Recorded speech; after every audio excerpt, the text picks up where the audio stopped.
All right, guys. We have a long show tonight. We have a lot of topics to go to, a lot of things to get through, and so without further ado, we are going to actually get the show started. So, tonight is I thought it was going to be a slow news night. It might end up being slow news, but we have Will 777 JP on the show tonight, and him and I can talk forever about games. And so we don't know where this is going to take us. It's like when we have Falky on. Falky comes on, we may talk about one game for 20, 30 minutes and then get back into a topic, and then we may hop out. We're just going to kind of go with the flow tonight and have a great time. If you're watching this afterwards, please leave a comment down below. Let me know that you're here. It helps out a ton. If you are here now, hit that like button and go ahead and share this out. Once again, super helpful. With that being said, let's go over the articles for tonight, the showstoppers as they are. And we have the first one being the Xbox ROG Ally, the ROG Ally X. So the Xbox ROG Ally X, that's right. Going to kind of talk about that. I found a good review. I watched a few, and there were some that I was like, ugh, okay, so you're not really hitting on the things that, like, I'm looking for. Like, how does a game play? How does it feel? You're talking about performance and what it can do, which that's great, and battery life and stuff like that. But I was looking for more like, what does it do? How does it feel as a Xbox device? I found this really cool review that kind of goes over that and like the feel and what it would feel like for a new person or a console gamer. Also, hey, denmates, I like that instead of inmates. That's fantastic. Josh, I think you just found the name of our members. We will let those members vote on that. But the gaming denmates, that's kind of fucking sick. I like that. Uh, you got to start patenting these things or trademarking them before I get a chance to steal them. So, anyways, so we're going to talk about the ROG Ally X and just kind of how it would feel, and kind of this guy gives a perspective from a console gamer coming into it. It's really good. We're going to discuss that a little bit. I will make sure to link this in the description, because if y'all want to go watch it, you can. Also, it is linked in the Discord as well. Then we have some physical sales numbers from Ghost of Yotei, and we're going to talk about those in Europe, where it's tracking, all of that stuff. So, would you like a spot of tea with your Ghost of Yotei? Sure, let's go. Okay, that was a really bad joke. Please don't tell Wooly I made that joke. Then you have October PlayStation Plus catalog. Actually is pretty dang good. It's really solid. Now that's for extra. I'll say this: I like the game they put in premium, but it's just one. Also, guys, I am still congested, so you're gonna hear a lot of it. And if I stop breathing tonight, just give me a second. I'll kick it back in, and we'll be just fine. Then we have Assassin's Creed. More news: the Assassin's Creed boss quits following the start of new subsidiaries. So, following the start of Voyage, I believe it's called Voyage.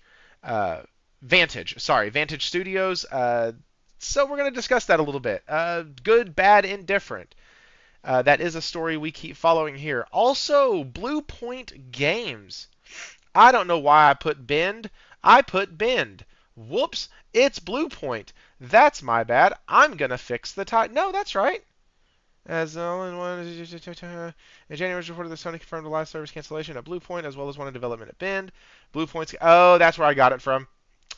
Yep. Okay, so we will be discussing Bluepoint and a potential new game there, and kind of that direction that studio is finally going. So their last release was Demon Souls, which came out as a launch title. Then I was going to cover this. Folks went way too far on that, so we might get to that. We might not. It doesn't give any inclination as when the hell the PS6 is coming. It doesn't talk about any of that. Doesn't give a date. Doesn't give a...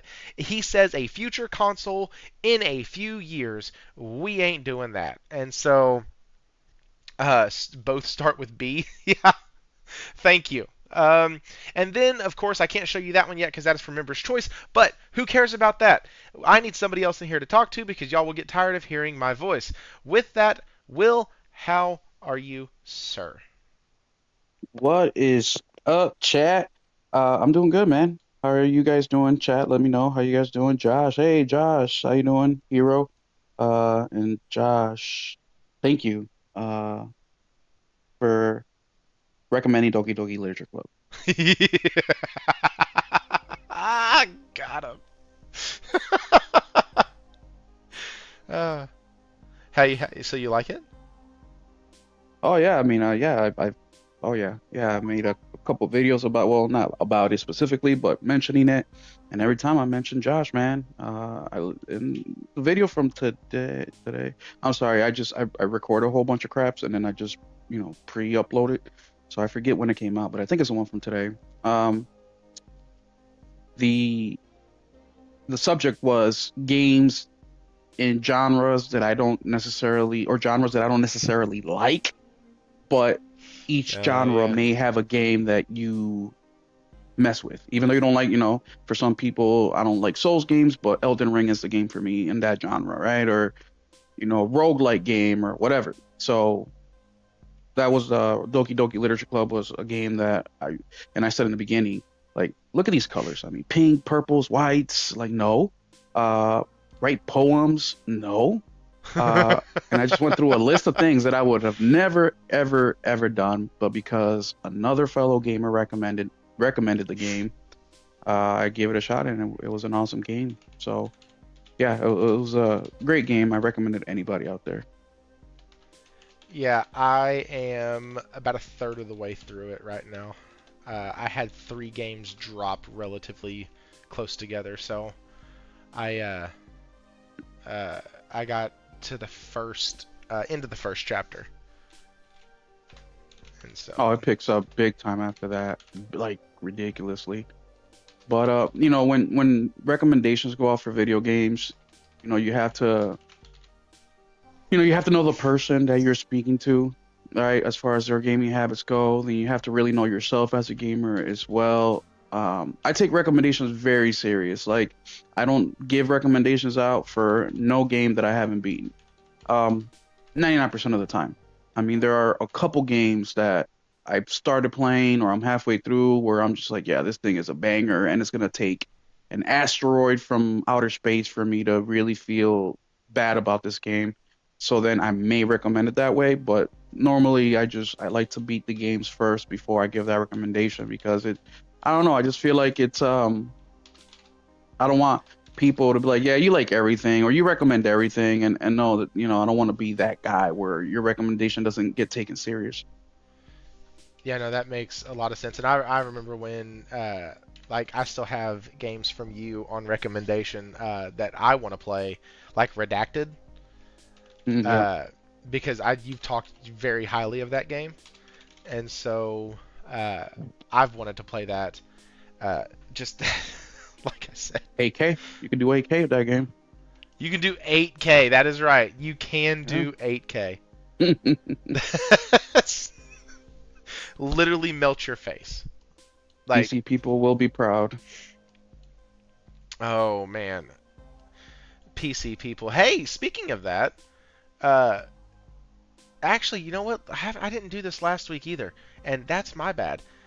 Will, what have you been playing outside of Doki Doki Literature Club? I have been playing Ghost of Yotei. Tuesday for our Just Playing live stream, we are playing Borderlands. Trying to beat that one eventually.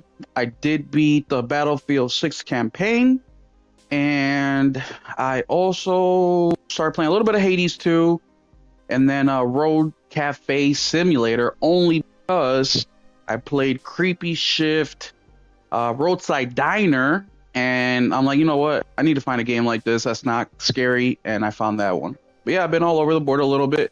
I would say Ghost of Yotei is the main one I'm kind of focusing on, but as you can tell, I'm only 25 hours in, so it's not like I've been focusing on it too hard. But yeah, So now Hades 2 is something I haven't played yet, because it's still just in beta on Steam.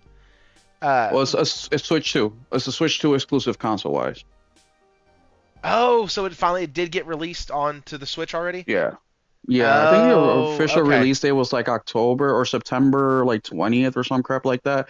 Now the physical Gotcha. though, that won't be out till November 20th. But the physical is also it's weird because the digital was $30, but the physical is 50. when it comes out next month, which I know there's sometimes price differences between the two, but this one seems to be a significant amount. It's like, wow, you're talking about 40% here. But I guess it comes with like a book, art book and a couple other goodies, which I probably will end up picking it up. I just couldn't control myself. Doesn't it suck that back in the day we used to get art books just with the fucking game? Like the Yeah. when you open it up, the manual always had like key character arts in the back of it that you could enjoy. Like it's Hmm. just, man, now they make you pay extra for all that stuff. Yeah, I didn't Yeah. realize it was Now a that's Switch called the 2. deluxe edition. That's called the deluxe edition, and it's a digital art book. Yeah. Uh, It's not even anything you can hold. It's digital. Mm. Oh have you man. seen that Crimson Desert? I think it's called the deluxe edition. But that thing is pretty cool. You're gonna get a lot for your money. I mean, the game is $70, but you with the deluxe edition is 89. But you get the steelbook. You also get the what do you call that? It's like a little mini art book with it. But yeah, that was impressive to me because it's like that's a lot of stuff for $89, and I don't know, it just surprised me. Yeah, that game. The chat told me about it last week or 2 weeks ago, and I had put that game in my brain inside the MMO category because if I'm not mistaken, there is an MMO by that same company that has desert in the title, and so I just like threw that into that category. Yeah, I thought it was I thought Black I Desert. thought it looked like an action adventure. It Oh, Black is Desert. Yeah, yeah. Black Desert. Yeah, Josh. Yeah, Black Desert Online. And so I just I haven't looked into it because literally up until about a week and a half ago, whenever they told me, I thought it was just an MMO, and I was like, I don't have time for an MMO, so I threw that off to the side. But I will be taking a look more. I know that some folks in the Discord recommended it. Quiet Doom talked about it. Uh, Honestly, thinking that it'd be something right up my alley because it's a over-the-shoulder action adventure game and I Yeah. have a type. So, but that goes down to Oh. knowing yourself as a gamer, like you'd already mentioned. Hmm. And I want to apologize. There is no art book in that Crimson Desert Oh, deluxe edition. You get three patches.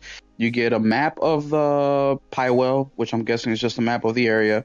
You get the steel book. You get the deluxe edition box, which is all white, looks pretty cool. And then you also get three character photo cards, a letter from the developers, and then you also get a pre-exclusive bonus and another PS5 exclusive bonus. So you're getting basically what the Firefly edition got for the 110, but for $89, which is pretty impressive. I mean, if you want those extra things, if that's like your shtick, man, just do it. Like I'm so far beyond like telling people what the fuck to spend their money on. Like if you want to, go ahead. Now it's really funny. I say that, and either tomorrow or Friday, either tomorrow or Friday, maybe Monday, Tomorrow's Thursday. Yeah. over the next 3 days or 3 days of videos, one of them is a PS Plus or PSN sale video. And so there will be 5 recommendations in there and one thing to stay away from.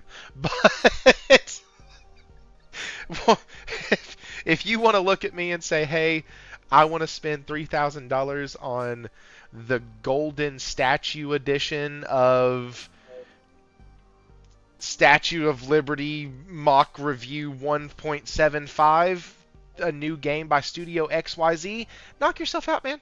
It's just like life is too short to look at folks in Pocket Watch and Money Watch and go, oh man, I can't believe you did that. I can't believe you did that. And so Stephen Leon said I could, but not for that. Hey, listen, I hope you don't pay for that. It's a made-up game. It's not. I don't even know if it was an actual game. Never made it out of my mind. Okay, so you've been playing all of that. I have been playing nothing but Ghost of Yotei and Battlefield 6. I have 36 clocked hours, and clocked, y'all can't see this. Clocked is in air quotes. I have 36 clocked hours into Ghost of Yotei. Truthfully, with the way life is, that's probably actually 30. I beat the Oni. I got into the next. There's kind of a midsection between where the first boss that kind of the game naturally takes you, and then the next three, which I say three. One of the bosses is combined into like one entity.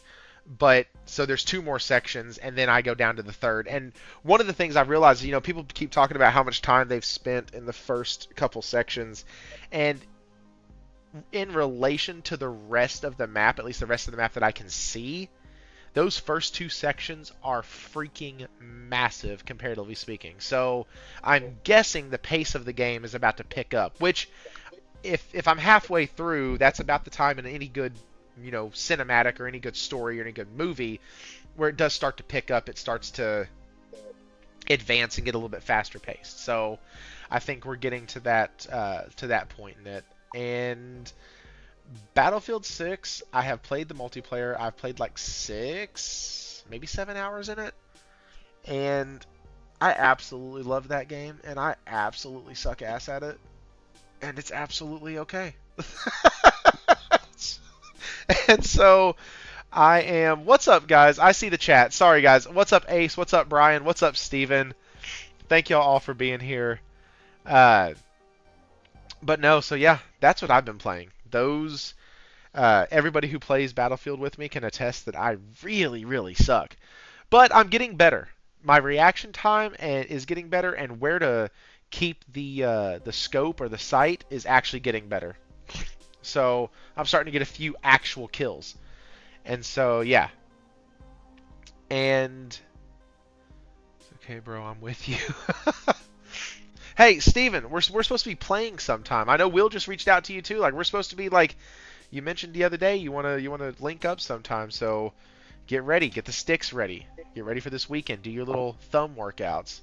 Thrifty behind you. It was a tank, Jez. Leave me alone. It was a tank. I can't stop a tank. Dude, you and I on that freaking four-wheeler going. I thought we were just going through the map. And you're like, oh god, Thrifty doesn't know. Thrifty doesn't know. Oh man, that was fun. But it's those moments right there. Like, did we win? I don't remember. All I remember was hopping on the four-wheeler, and Chez was like, oh, Thrifty, I'm not coming back from this. You don't know what we're doing. And then we get sniped on the way there. And that's right, we didn't win, because that's what that's why it turned into the fun meme stuff. But it was great. It's a great time. It's a lot of fun.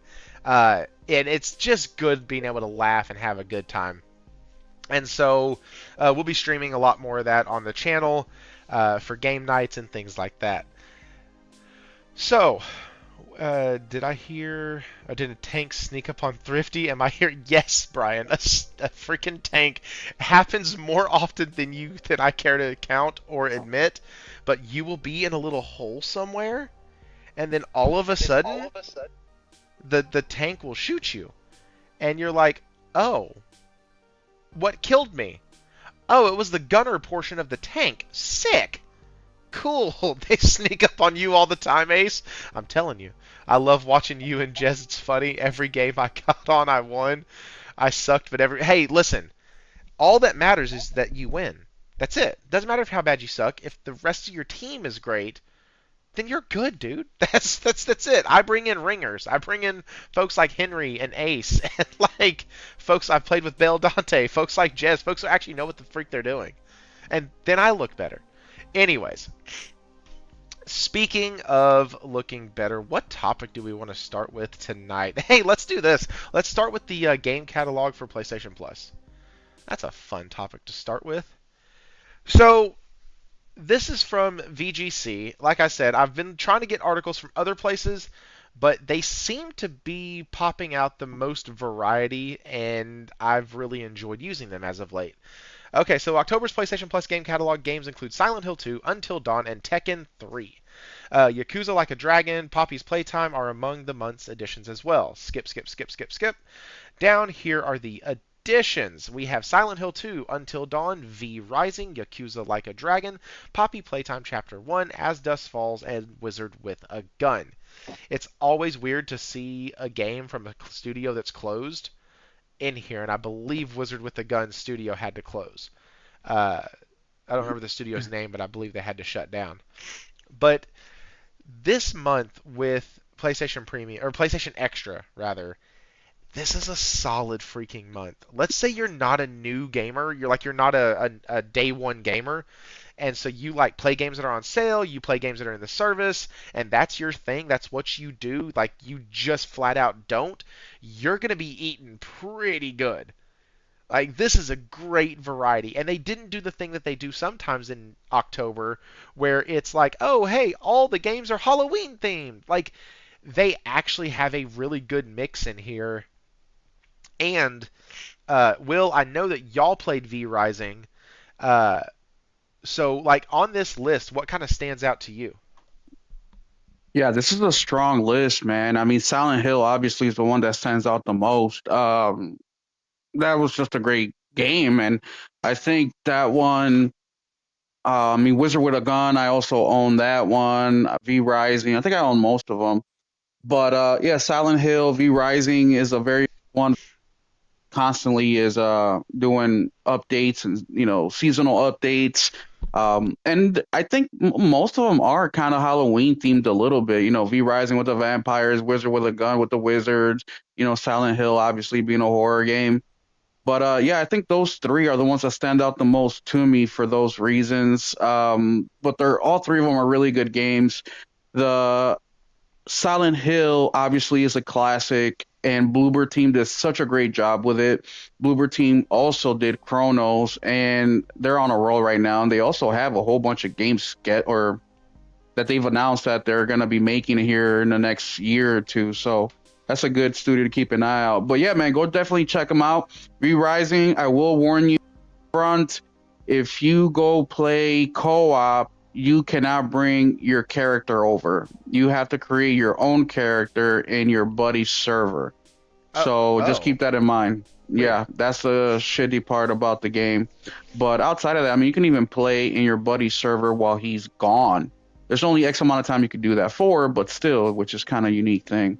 But yeah, man, solid lineup. And even for the guys like me who buy a lot of games, these PS Plus games are phenomenal because it free ups a little bit of your money, right? So instead of buying Silent Hill, you can now play it, and you can take the money you would have spent on Silent Hill and buy other crap that you don't have. You know what I mean? So it's just a great service. I prefer this format better than like a day one. Well, we all seen the damage that does. But yeah, Uh-huh. solid lineup. Yeah, that's what I thought. I thought it was a really solid lineup, and I guess what I meant was like scary horror games, not just like Halloween themed, but like I don't see V Rising as like a scary title. I don't see Wizard with a Gun as a scary title, but you're absolutely right. They all have something to do with Halloween. So that's like, except maybe Yakuza. Uh, Steven Leon, holy cow. How did I miss that? Are my notifications off? I didn't have any dinging in my ear. I am so sorry. Stephen Leon with the 20 gifted members. My goodness, thank you so much, Stephen. Appreciate the generosity. I see people already in the chat are thanking you. But we got Andy594, Brian East, Fabrizzle, Aaron Wash, Michael Meridian, William R. Aguilar, Rob Gomez, Toolman55 with the tools. You got the tools. Brandon S., Rash, Wild Wolf, Cuz, Chris Coleman, Mikey G, Nova Spear, every single one of y'all. If y'all are here listening or if you're listening afterwards, go ahead and drop a thank you. Dude, what's up, Goku1973? I haven't seen you in here in a hot minute. Welcome back in. Got to be the PTSD from Battlefield. I've been wanting to play Until Dawn Remake. Could it justify paying full price? Man, that's what a lot of these are for me, are titles that I wasn't ever going to buy them day one. Uh, Heck, V Rising, I was going to. And then what happened was is I think it was V Rising this happened with. V Rising is one that has like the building simulator part of it, right? Or like the base Yes. building. Yeah. Yeah, okay. And as soon as you told me that, I was like, ooh, no. Because I had had a bad experience with the game where I liked one of the mechanics of it, like one of the gameplay styles in it, but I hated the farming simulation side of it. And it was Sakuna of Rice and Ruin. Like, I loved the Metroidvania style of the levels and things like that, and the combat was really fun. And like, you could use her sash to like loop yourself around enemies and like latch onto things and swing off of stuff. It was really, really good combat. Uh, but man, the farming sim was just so tedious. And like, sure, you could let it do it on its own, but then you didn't get the good buffs. So like, why the hell would you let it do it on its own? That's stupid. Just do it, get the good buffs. But then you're, ugh. Yeah, I know you level up from farming, Josh. I played it. It was just, I don't like farming sims and stuff like that. So that's why I didn't get that. But for free, I will, well, not for free, but you know what I mean. As part of this subservice, I'll definitely go in there and give it a look. Hey, what's up, Henry? And sorry again, guys. I am very congested right now. It's real fun. All right, so the reason why I didn't quite cover the the premium catalog is because we only get one game for it. Now, that one game absolutely won me money at arcades when I was a kid. We all Henry Heck said we all congested, bro. It's rough.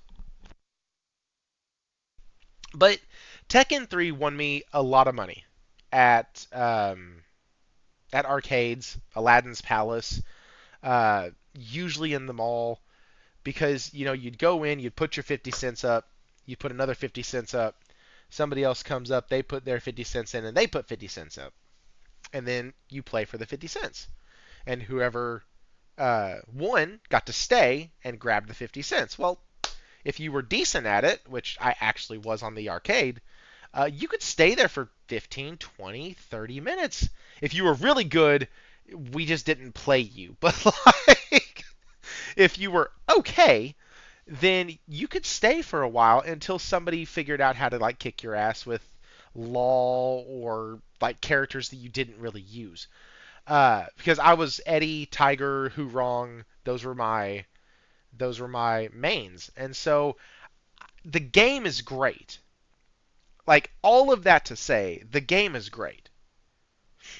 But it's only one game. It is only one. Yeah, Josh, I couldn't beat that jackass either. The tree skeleton, that was the no, that wasn't the tree. That was the skeleton with a long ass sword. I couldn't beat that little shit either. I didn't like him. He had this like roundhouse kick that, dear God, could just pin you in the corner. It was so annoying. Oh, I hated that guy. Him and Jack. Was it Jack Jack? No. It was just Jack. It wasn't Jack Jack. It was just Jack. That dude, because he would drop down and do like little Russian kicks. Oh my gosh, those things sucked. Anyways, so my biggest thing is they need to start adding more stuff into premium. It's becoming like, literally, it's becoming just there for the trials, just there to be able to access the PS3 games, like, but not really for much else. And so I think the folks who have been in premium for a long time, I think now is, if you haven't yet, I think now is about the time to start considering dropping down to extra, because they're showing that they're not going to be doing a lot with it at one time. And the more we keep waiting, the more we keep saying, hey, maybe they're going to get better, maybe they're going to add this, maybe they're going to add that. That's just more money you're giving them that you just don't need to. And you know what I mean? So, yeah, like Josh Ayers said, I'm staying at deluxe. Will, what do you think about premium, man? That's what I have. That's what I get every time, only because I get it on sale. But as soon as lately PlayStation has been doing, well, no stacking, of course. So my subscription ends like either a day or two before the sale will end or a day or two after. And I will not be subscribing to premium or the middle tier. I'm gonna go straight to the lowest tier. But if you can get it on sale, I think it's a phenomenal deal, man. It's $110 for the year on that sale. I think And that's I for mean, extra, isn't it? for I paid 110 for the top of the For for me premium. premium, yeah, on the sale during the Black Friday sale. So if you can get it for that much, it's totally worth it. And then I think the extra one is closer to like $90, and then the base tier, I think it's right around 45 or 50 or something like that. I don't remember exactly because I haven't shopped it. But if you can get it at that price, I think it's worth it. I mean, PlayStation hits almost every month with the newer games. For the classics, maybe not if you're really big into the classics, maybe it doesn't hit quite as well for you. But when you're talking about newer releases, I don't feel like there's been a month where they haven't hit yet. I mean, we got Lies of Peace last month. It's like, so they're Yeah. constantly dropping something good. Now, if you buy a lot of games, then just stick to the base if you can't get that good sale. But even then, there's still a chance for you to come across something like until not until dawn, but As Dust Falls. I've never played that. Yeah. Poppy Playtime. I've never played that, and I won't. I'm not interested in that. Yakuza Like a Dragon. So there's a couple games, even for somebody like me who buys a lot of games. There's still a couple here that I don't own and I don't play, and I wasn't planning on, but because it is available, why not? Yeah, the one that interests me the most is the Yakuza Like a Dragon, which is crazy because it was on sale during the last PSN sale, and I almost picked it up, but I was like, man, I have bought every single Yakuza game when they go on sale, of course, and I have not, I have not, I've only started one of them, and so I'm like, I don't just need to keep collecting Yakuza titles, so. Like a Dragon has been on Essential a few months ago. Oh, then I already have the game. Interesting. I hate it when they do that. Uh, if you want to rant, just give me the green light when ready. Okay. Well, Jez, come on in. Uh, and because we don't have a third tonight, so get your butt in here. You're already a host. You can just join the Discord chat. And here you go. What do you want to talk about? Grindhouse is ready. All right. Well, while you're doing that, we are going to start discussing the Xbox ROG Ally X. Previews are out, not previews, reviews are out for it, and uh, found a review. Like I said, I watched a couple of these today. Found a review that I actually liked. It didn't seem to slant one way or the other, and so that was really good. Some of the things I was watching seemed very Microsoft heavy, very Xbox heavy. Uh, One of them was like it's trash and blah blah, and I was like I'm done. I don't want to watch that either. So like, one of them got very technical, and Steven, stop. Boxes in the name. Uh, so, anyways, I wanted to go over this and give me just a second because I may need to send him a link. Give me just a second.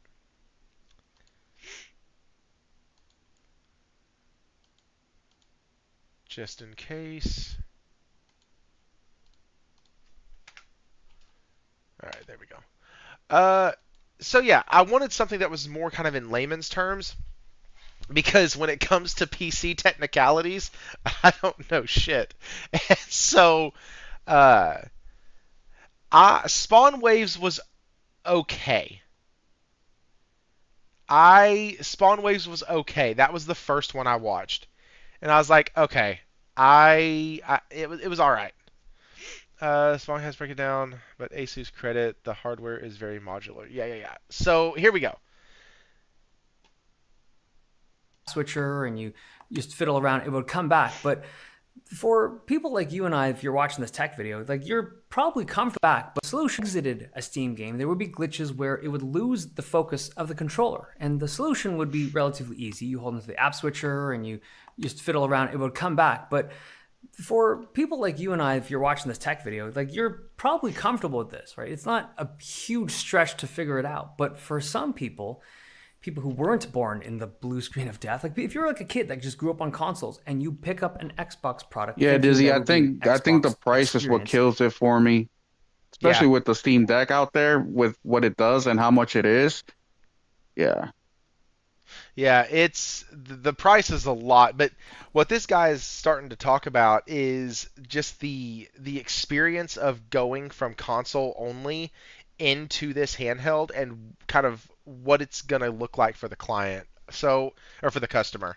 Uh, This is so yeah, I'll like press play very again. frustrating. You would sit there just like you wouldn't know what to do. And I think for a lot of people, there's little quirks and little things that happen on this Windows-based device that would just take away from the user experience. Now, I think a lot of it can be fixed with software, and it's very early on in the launch right now. But there's little things like the updates. This is another one that really like puzzles me. When I first got this device in, I set it up and I did all the Windows updates and I was like, okay, I'm gonna start benchmarking it. It was only the next day, it was like a full day later that something popped in my brain. I was like, wait a minute. There's typically another series of updates you gotta do that's within Armor Crate. So buried within the software, like the ASUS software, is another layer of like BIOS and firmware things. I had to redo all my benchmarks, but I realized this shouldn't be the case on an Xbox branded product. Like I think there's so many people out there who would. Okay, and he is about to make the connection that there are, and Jez, I see you, buddy. He's about to make the connection. There are so many people out there who are going to get this device thinking it's a fucking Xbox because of the marketing, and are gonna get it and not know how to freaking use it. Like, and he goes on further towards the end of the video to talk about how the Ally X is great handheld, good competition for the Steam Deck, loves it, it's good, does what it's supposed to, except for the user, like he's talking about it as a PC handheld, not as an Xbox. This part that he's doing right now is him talking about it as somebody, as just a consumer going, oh, it has box in the title, it has to be an Xbox. Cool, I'm going to take it home, I'm going to turn it on. And he said if that's your experience and that's what you're hoping for with the series or with the S, for sure, but also because of a lot of the back end stuff with the X, then you're going to be sorely, sorely disappointed and feel very misled. He expects, and he, like I said, he says this at the end, he expects most of the Series S ones to be brought back, to be returned, to be sent back in, because they don't do well. They don't have nearly the power that the X1 does. They don't run the games as well as the X. And the price point is going to get more of the casual, uninformed, market-led gamer. It's like marketing captured gamer. And so they're going to grab it thinking it's just like their Series S, and it's not. And so he talks about that quite a bit throughout this whole section.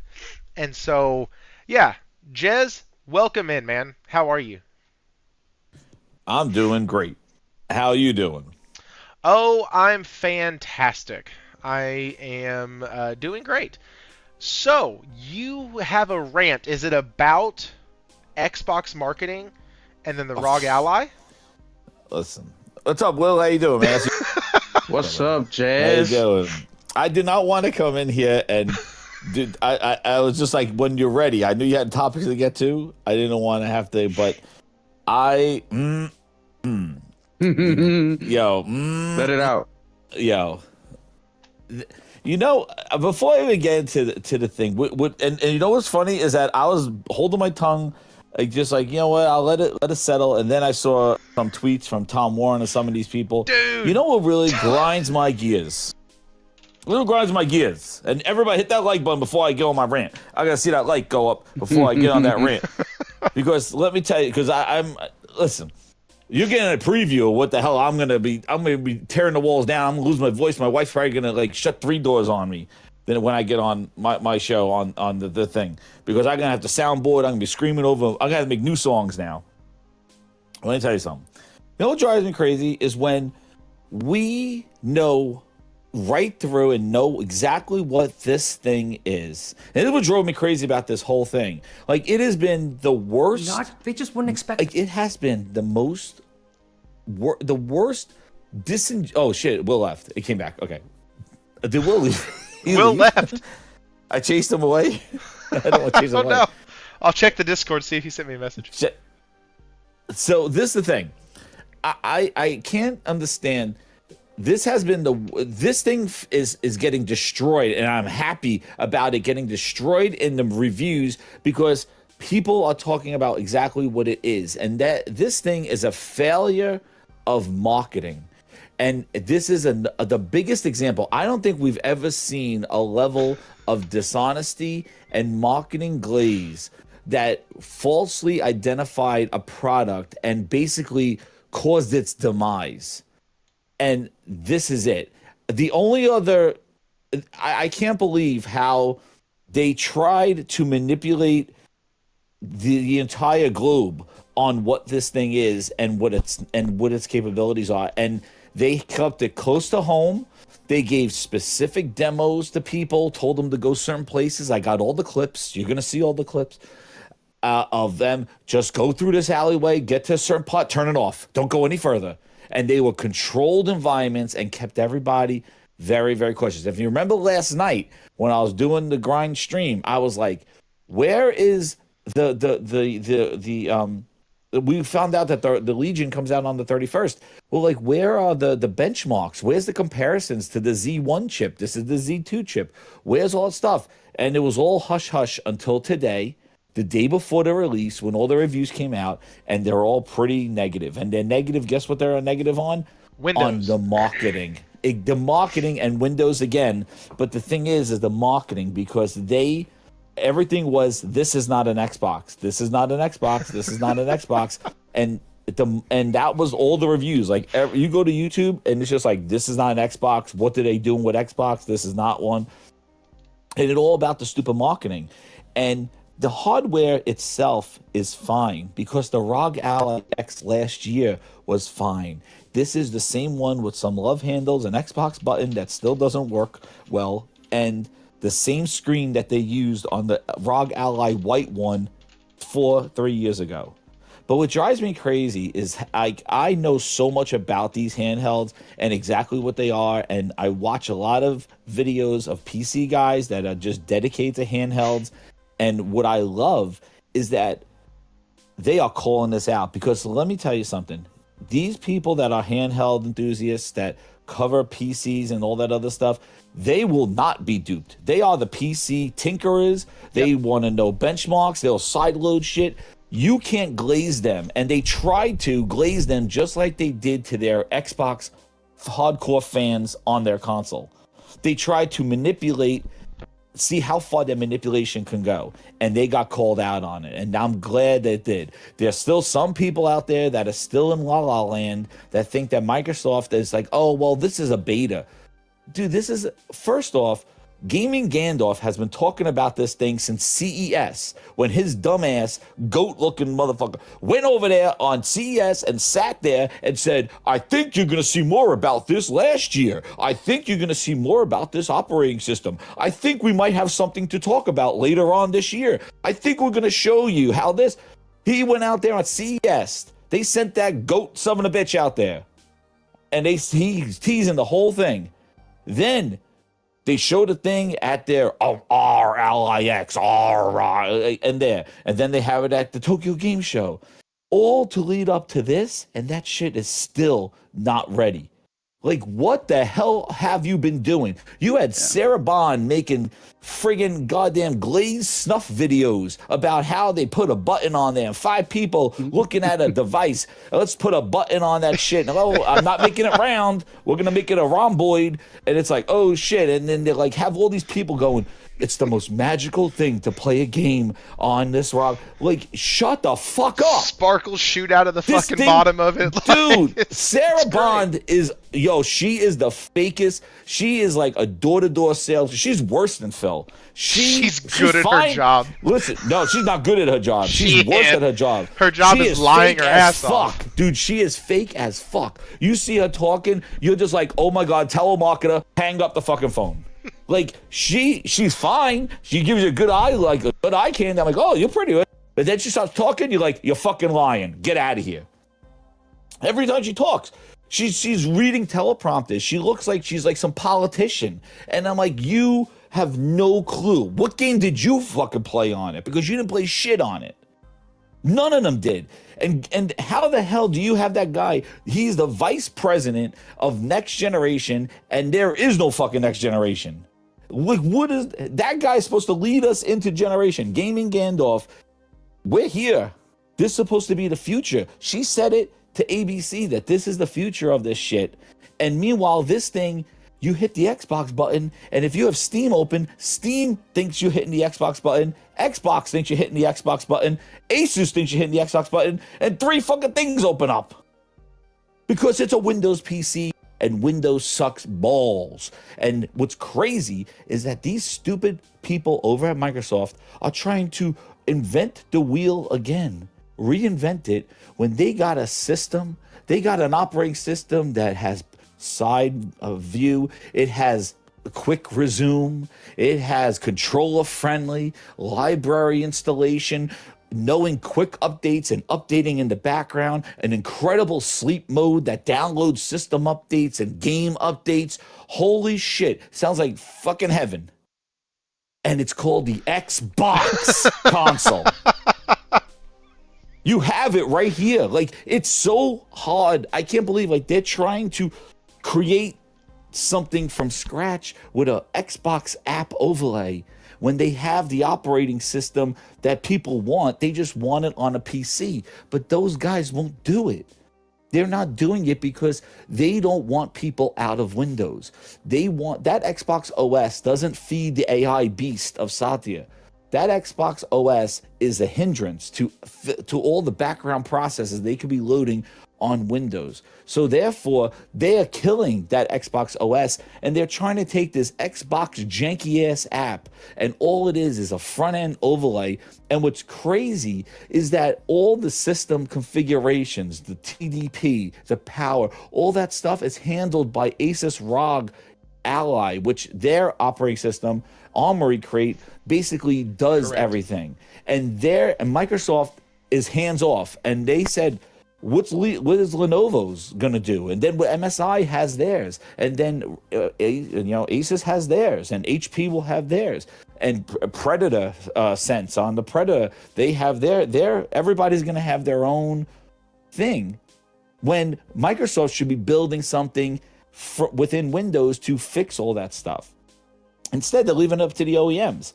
And then you hit the button, and the button pops up, and then there's the OEM, and it depends on them. And what they're saying is like, what happens when other companies, like there's companies from China, start making these handhelds? Like, what are they going to configure? It's a mishmash. Like, you look at One X Player, which I had, they had their own TDP configuration and settings, all the stuff that Microsoft should be doing. Quick resolution scaling, quick power management, all the stuff. This thing does not have a sleep mode. Dude, this thing is coming in hot at $1,000, and they should be ashamed of themselves that they tried to glaze the goddamn world with this bullshit. And I'm sure Asus is sitting there going, fuck Xbox. They're like, why did we do this? Like this, like they must have paid Asus a bag to say, shut up and walk away. They must have gave them a $1 trillion payoff to say, shut up and we will take it from here, because Asus cannot be happy with this thing, because the Xbox branding has put this thing in like, we don't want it. And what's crazy is that all the reviews are just looking at the hardware. The positive part is the hardware. But meanwhile, the part that everybody was hyping up, the part that Phil and Xbox did, is the part that still brings it down. And that's the part that's not ready for prime time. Like, the hardware is fine, but the whole promise of this Xbox full screen experience is ass. There's no quick resume. There's no sleep mode. You got an Xbox OS that they hyped up quick resume for 5 years. Oh, 5 games in the background. I could do this. Now this thing is a PC, killing your battery in sleep mode, and there's no quick resume. You open up an app, It can't run 2 apps at the same time. It wants to close the other one. There's no quick resume. And then your computer goes into sleep. And then if it goes into hibernation, good luck getting your game back because your games crash after hibernation. A lot of them are not friendly. So it is just, it pisses me off so much that these people in the media who this is their job. This shit's not my fucking job. That's their job. They're the ones getting flown out there, getting breakfast and shit, getting hands-on early on.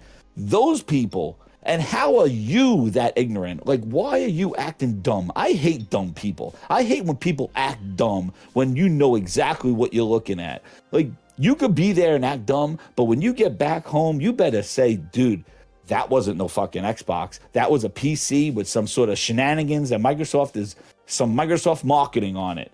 That's what that is. And they should have been calling this shit out since June. Because if they did, maybe Microsoft will grow a pair and maybe tone it down a little bit.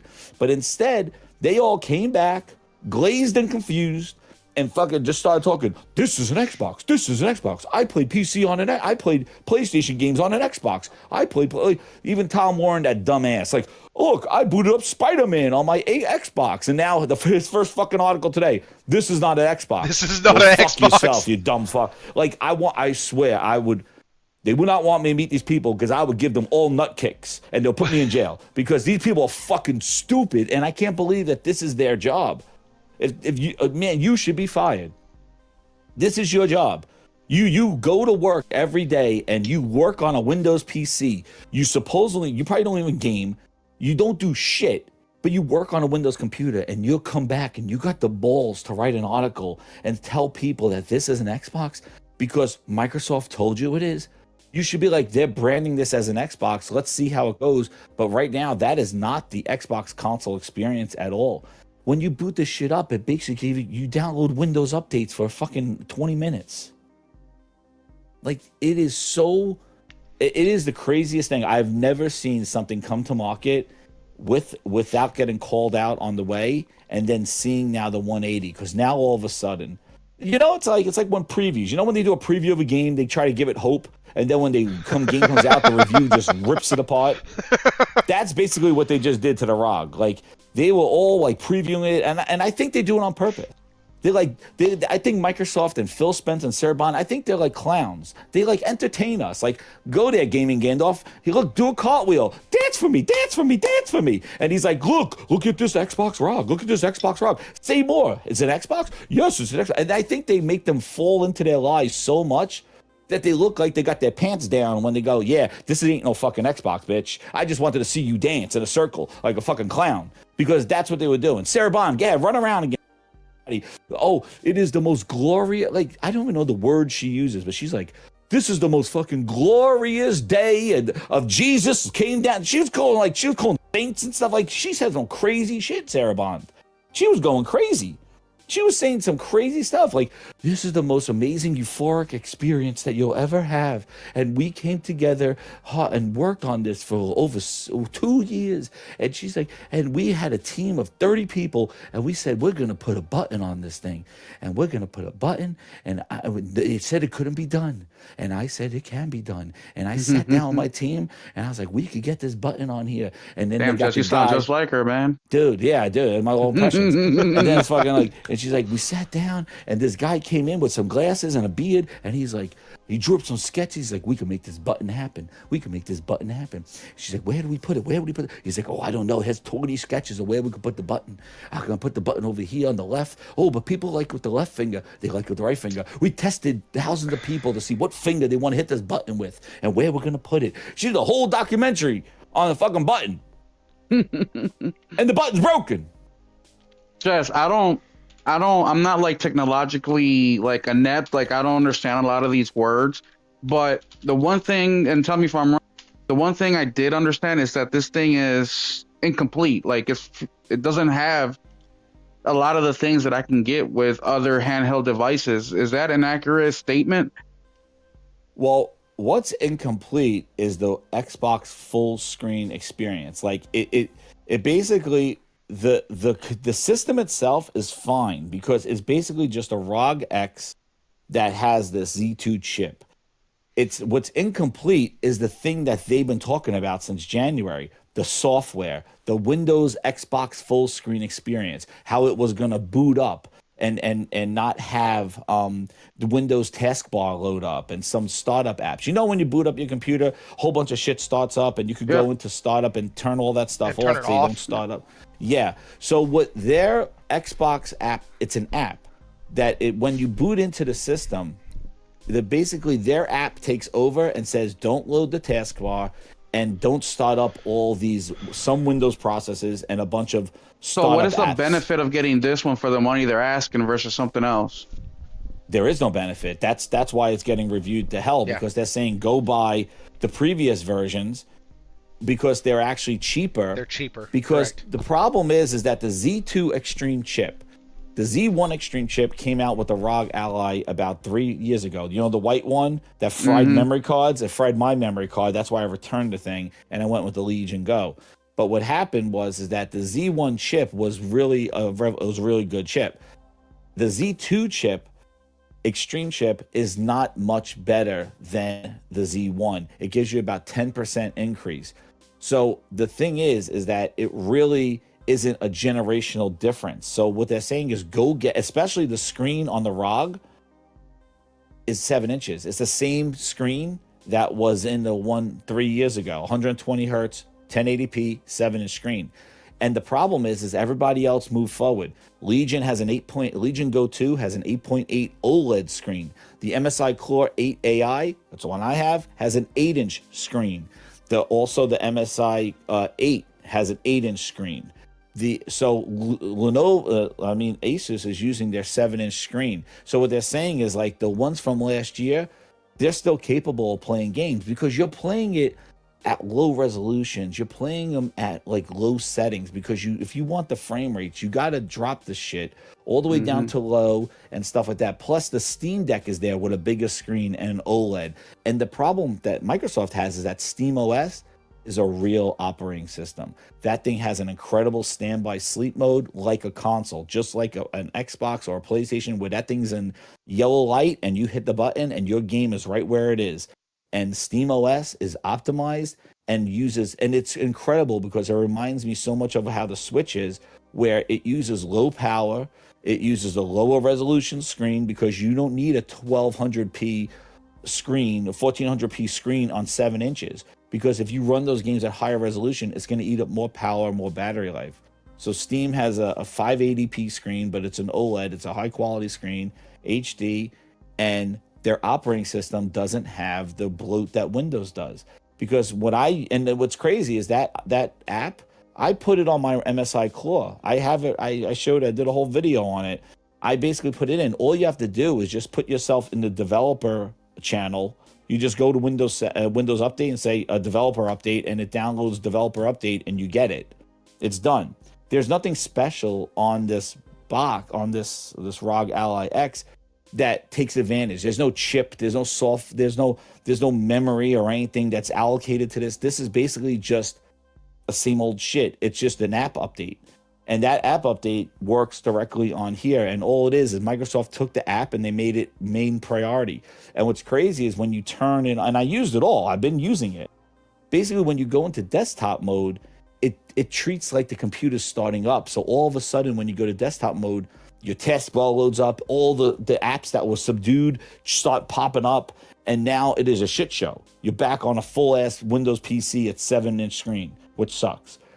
Then if you go back into the Xbox app, in order to get that optimization, you got to reboot the whole computer because it needs to shut those apps down again and reboot and catch them before they start up again. And that's just the trick to try to get some more memory. The problem is that when you're in the app, and I have the video on this too, when you're in the app and you boot up Steam, so like, they're making a big deal. You could boot up a Steam game, right? In this Xbox overlay. Well, when you boot up a Steam game, Steam needs to boot up to make sure that DRM is there. It's not going to just let you launch the game.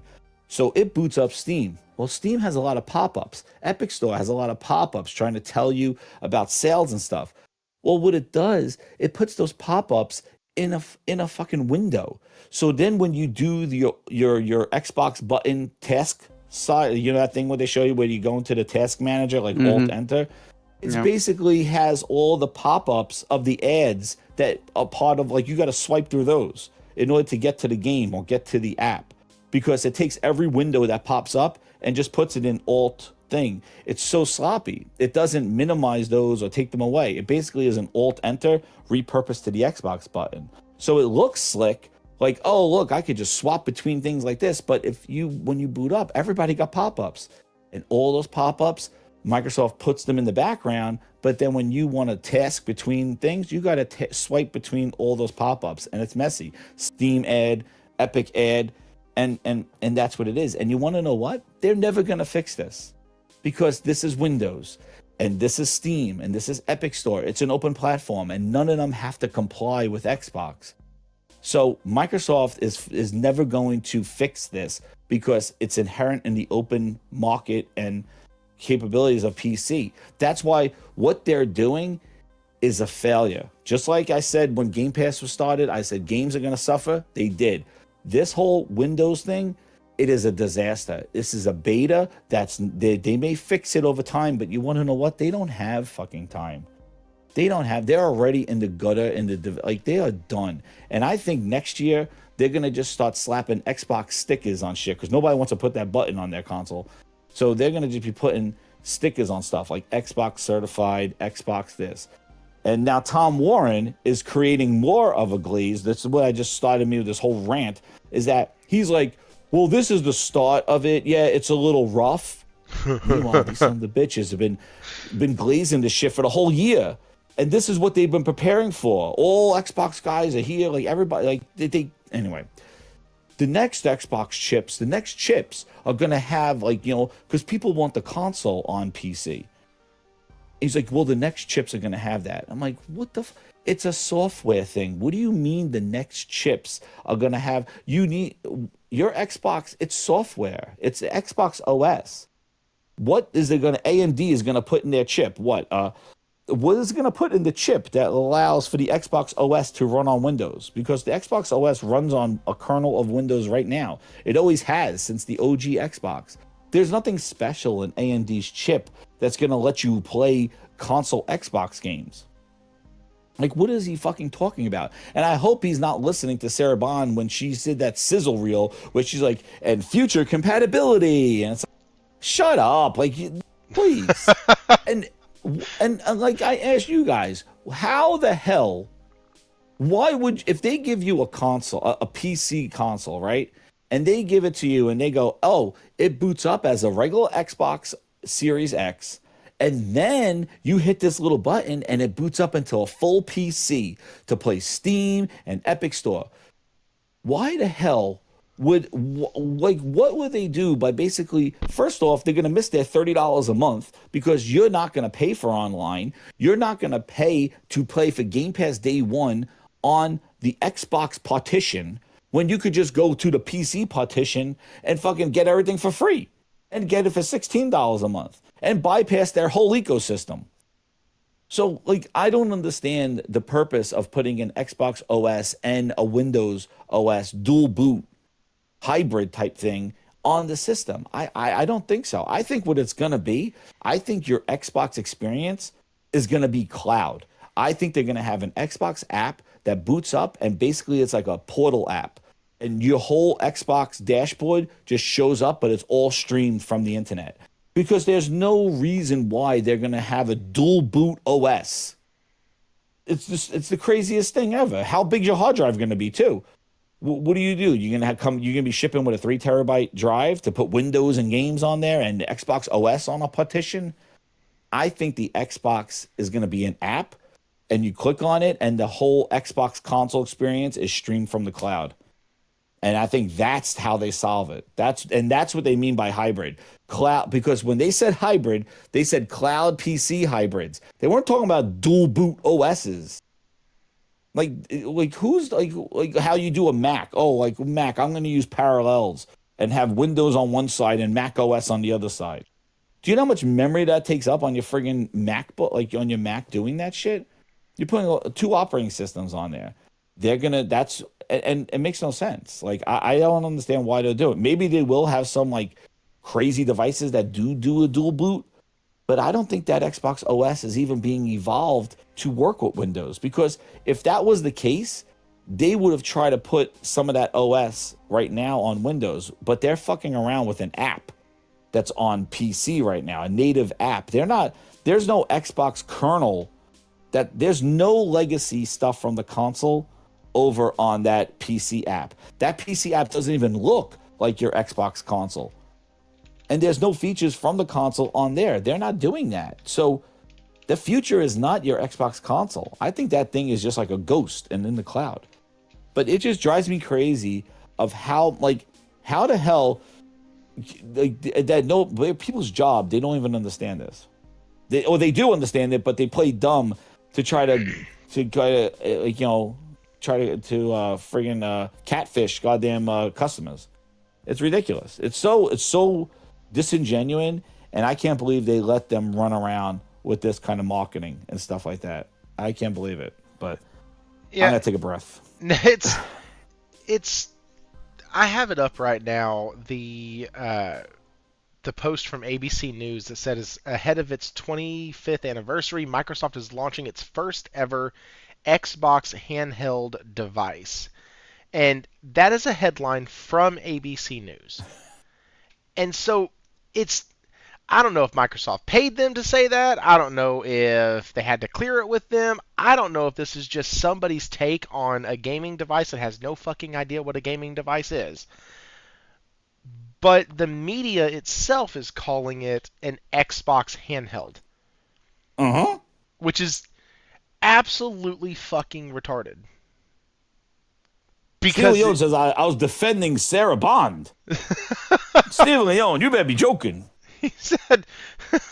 I know Phil's the ultimate villain, but Sarah Bond is number 2. Yeah, yes. She's just a prettier version of Phil.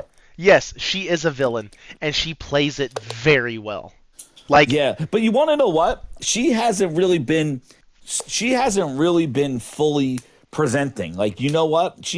This was her first kind of gig. Like, she was doing some other things. They did Stephen, I did support her when she got sent out to get roasted by The Verge right after Phil laid off all those people and then sent out Sarah Bond there. The sacrificial lamb to go answer those questions. Yo, she got friggin' roasted out there. So I did feel bad for her there because Phil set her up now. And I think, you want to know what? I think Phil set her up here. I did a tweet saying Phil's sitting in his Mickey Mouse castle laughing, watching Sarah Bond, say all this crazy shit. He goes, he's like, oh boy, this is the leading into our generational thing. He's like, you're going to get roasted for that one. Like, he's just watching this thing get fucking cooked. They're still looking for the mouse tools. Fuck. He's like, yeah. Mouse tools. Sarah. Gosh. Hot dog. That's what it is. He's sitting back now. He sent her out there like, Sarah, go to ABC. Tell them some fuck shit. Go. And Sarah's like, this is the generation. And the way she speaks, she talks about like how these are like revolutionary things. Like, yo, Sarah, like, please, like, stop what you're doing. Like, she's just trying to, oh my goodness. And what's crazy is that whole thing that you put up there, that was supposed to be like the holiday season buying guide. Like that lady's the Consumer Reports lady from ABC that she basically like talks about like the holiday thing. That's why she was bringing up the Switch and stuff. Like, she was presenting this like, so this is like the Switch, but your version. And Sarah's like, it plays all your games and your saves come right over. Like, you better put a huge asterisk the size of the Christmas star over next to those statements. The Star of David just on that statement. Yo, the Star of David. Dude, throw that right there. Asterisk the Star of David you put next to that thing. Holy crap. Like, she was like, Holy Spirit activate. She's like, you played on the console and then everything just comes over here. I'm like, yo, where's that Christmas star? You better put that under. That needs to be footnoted. That has that red disclaimer at the bottom. This lady don't know what the fuck she's talking about right now. Maybe there's like some games will turn some games, yo, I tell you, it's wild. I'm like, how are they? Like, I was, when I watched that Sarah Bond thing, I was like, yo, she's going to jail. They're gonna get sued. Like, I'm watching this thing, I'm like, Get they're getting sued. Where's the class action lawsuit? Where's the lawyer whose son got fired from Microsoft? Dude, like, I'm like watching this. I'm like, yo, I can't believe this. This is like the biggest fake news I've ever heard. Oh, all your saves come with you, and I'm like, Sarah, holy shit. You said things that can't be unsaid. Can you stop talking I'm now? like, and as she's talking, reviews are coming out. This is not an Xbox. You can't do this. This sucks. And she's there on ABC, like, everything comes over, and I'm like, oh shit, Sarah. Oh man. So, Will, what's your take on this, man? The Xbox marketing, the lies, the everything. This is kind of the point and fun side, or point and click side. The have fun, the lizard brain side of the podcast. What's this? What do you think of this, man? This is the de-evolution. This is the de-evolution. Look, man. Anybody, look, a lot of you guys know me. You guys know that I buy a lot of shit, man. I own everything except a PC handheld, but I do own a Steam Deck. I own PS4 VR, Meta VR. I own it all, right? All Xboxes. I have 2 Xboxes. I got Series No, A. those are all Xboxes. Xbox. Yes. I got all Xboxes in my house. Holy shit, you surrounded. Yes, my Surrounded by assholes. toaster Xbox, my fridge Xbox, all that. Yeah, that's what they said. But so I'm looking for reasons, like, not even, like, you don't even got to give me that many reasons to buy something. You just got to, like, show it, you know, like, we got something new, and that's enough for me. This handheld hasn't even given me the itch to scratch. It's just unimpressive the whole way around. And even if they made it to where you can play, you know, all these operating systems at once with the push of a button or whatever the fuck, that may be a little appealing, but it's just uninteresting to me. So I don't really give a shit. I've been quiet the whole time because I just don't care. I've been around long enough. Xbox they're liars. They do not care. They'll tell you one thing and then next week do a completely different thing. I mean, if the whole 4 games coming over didn't wake you up, I don't know what else will. You have Jess, who's done numerous videos on this stuff, showing you the hardware, showing you what it does. A lot of you guys have watched them. And if you still have doubts, I don't know what else to tell you, bro. I really don't. So that's all I got to say about that. I mean, move on, bro. And the Steam Deck is 20% off right now. So you can get a real, you know, cheap PC handheld for a fraction of the money. Literally a fraction. Yeah, that's... we were in the Discord, we were talking about this the other day. Somebody posted a picture of like a handheld coming out for like $359 or something. And it can play Steam, it can do this, it can do that. And $359? yeah, it's like $359 or $399. And I told Henry, I was like, dude, it's getting super close to the point where I'm like, you know what? That doesn't sound bad. And because, like, I don't know about that. I don't know what that play. But what's that running on?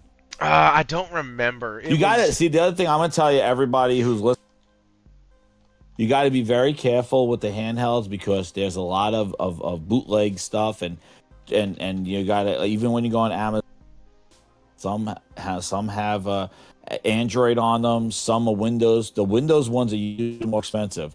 There's 1X Player, which are very expensive. Those are China ones. There's also who's the other company? Anyo is another one. That's $1,000. The Windows ones are expensive. The Windows ones shouldn't be lower than that. I would say if you want to get your foot wet with them, you're probably gonna want. I say go with a Steam Deck. But if you want the Windows experience, because I gotta say Steam Deck is great, but it does come with, like, if you want to do other things besides play Steam games, like putting Epic Store on there, there's tutorials to do it all, but it's not as easy as just going to epic.com, downloading it, and playing it.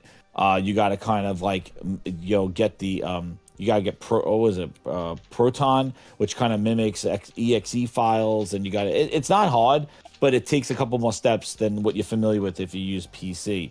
And if you want to do that, I would say look into kind of the other ones, because they haven't dropped too much in price. Like the Asus ROG from last year is still $800. It didn't drop. This is only $200 more than the one last year, and it has the newer chip in it. But the other ones, the problem is that the older ones, the battery life sucks. and you're gonna get like 45 minutes on these handhelds. That's why you don't. That's why the Steam Deck is the more ideal handheld, like a Switch, because it's lower powered. Because you don't want all this power in a handheld because your battery dies. Just like my gaming laptops, you're gonna play in performance mode. Yeah, guess what? You're playing about an hour and a half, and you're not. You surfing the web, you could be there for 5 hours. But you put up a game, that shit goes from 100% to like 20, like in an hour, like because it takes power. And that's why the Switch, the Steam Deck, they're better handheld experiences because they balance power with their operating system, and then Switch has their games. They even does it even further.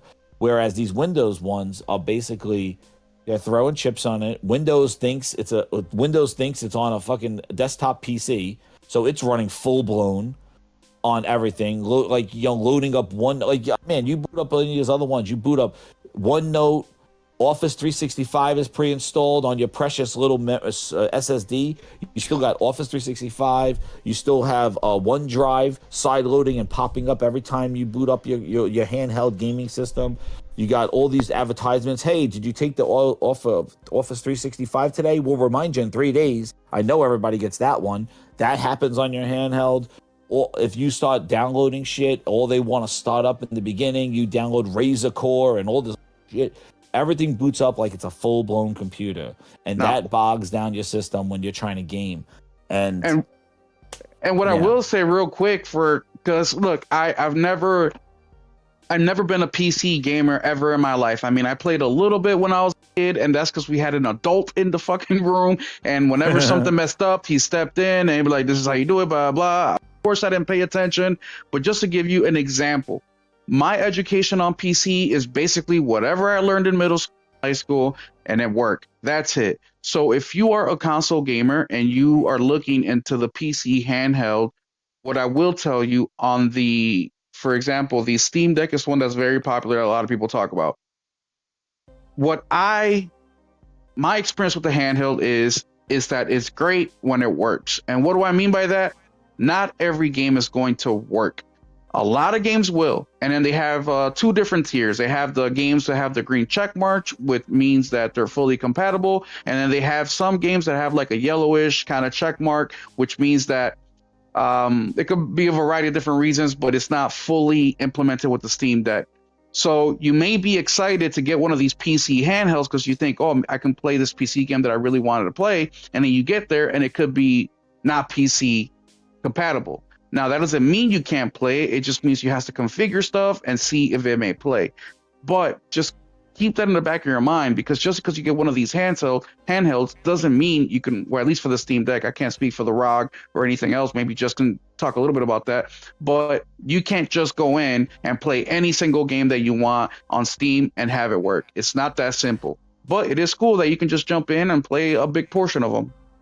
Yeah, and what they're doing with the PC versions is that they're doing in their store, their games that are in the Xbox store, they are putting runs on your computer, may run on your computer, like may have issues. It's not as fully detailed as Steam Deck verified.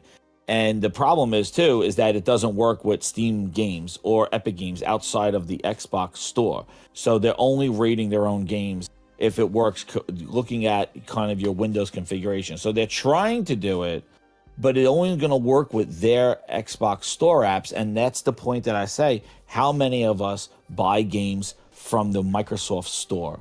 We don't. You get them either through cross-buy from Xbox or you get them from your Game Pass. And people don't buy from the Xbox Store. So that's the problem. Like, you don't come in there going, I got a huge Xbox Store library. You don't. You boot that thing up. You're like, I got to put Steam on here because that's where all my 70 games are, hundreds of games. I got to buy Epic. I got to put Epic on here because Epic's been giving me free games for the last 3 years that I have a whole library. I have GTA. I have Alan. I have all of them. Like, I have tons of games from Epic. Like, I have Max Payne and all this shit because they've been giving games away and I just been going there redeeming them. So I have a whole Epic store. My library, it's not big on Xbox there. So like that whole doesn't work on the ROG, it really is not beneficial. And the thing is, even if it works, you got to figure out the recipe. The system does not auto config. See, when you boot up a Gaming on console, It just works, and you can decide whether you want a performance or this. When you boot it up on PC, on these little, especially the handhelds, that's the thing I always want to hone in. These handhelds are low-powered machines. You got to balance the TDP, which will be like 10 watt, 15 watt, 20 watt. The higher the watt, the more power, the lower battery life. And then you got to balance what power outage, what do you want, silent mode, performance mode, turbo mode, which may activate only when you plug it in, and that'll give you the highest TDP. But you got to balance your power state with what you on. So if you get this thing and you like kind of put it at the and you may have to lower the resolution. And what's crazy is that these things, they said the ROG Ally is shipping with the base resolution of the screen at 720p, even though it's a 1080p panel. So the operating system is running at 720p, and I bet you they do that to make sure that people kind of like maybe get better performance because they're just unknowingly running 720p. So you got to go in and change that. And I don't know if it's just on the white one. I don't know if it's on the black one, but the white one, the screen resolution is set to 720p by the operating system, even though it's a 1080p screen. They're doing that probably because it's a lower powered one. The chip on the white one is basically the Steam Deck chip, just a Windows version of it. That's how powerful it is. And it's not going to be able to run 1080p games, so they probably defaulted at 720p. But you could go in and change it because it's Windows. You could go in and change the thing. But you might have to lower resolutions. You might have to lower textures. Like I try to play Assassin's Creed on my handheld. I got to go in there. I got to turn off ray tracing. I got to lower the resolutions to like 900p. I got to lower the resolution. I got to features, all the effects. And then hopefully I get my frame rate. So you got your frame rate counter, and then it runs a little bit. And then all of a sudden you get into an area where the stud is. Then you got to go do it again. And then what happens is that if you want to play in a high power state and you got it all configured and you're like, yo, I want to save battery life. I want to play it on silent mode. Well, guess what happens to all your settings? Get back in there, and now you got to configure it for the low power state. Yeah, it's a PC. Yeah. That's where I find the biggest problems. Like I get it at 30 watts, and I'm like, woohoo, all right, good. And then it's like, oh shit, I don't want to I want to game for a little longer. I want to play this on a lower power state because I don't want to just blast my battery out in an hour. So I go in a lower power state, but guess what? You'll be lower power.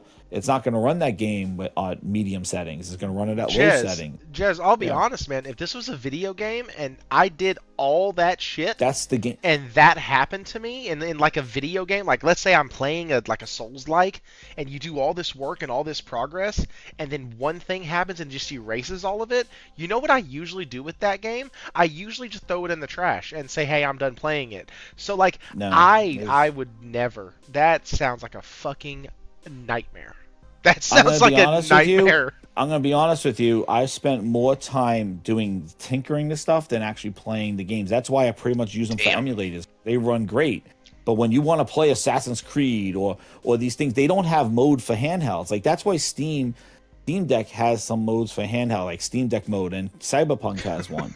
So like a lot of these games don't have it. So like you are basically, if you want to play AAA games, which that seems to be the lore of this stuff. That's why when they showed demos, they showed Hollow Knight and all that other stuff because they could run.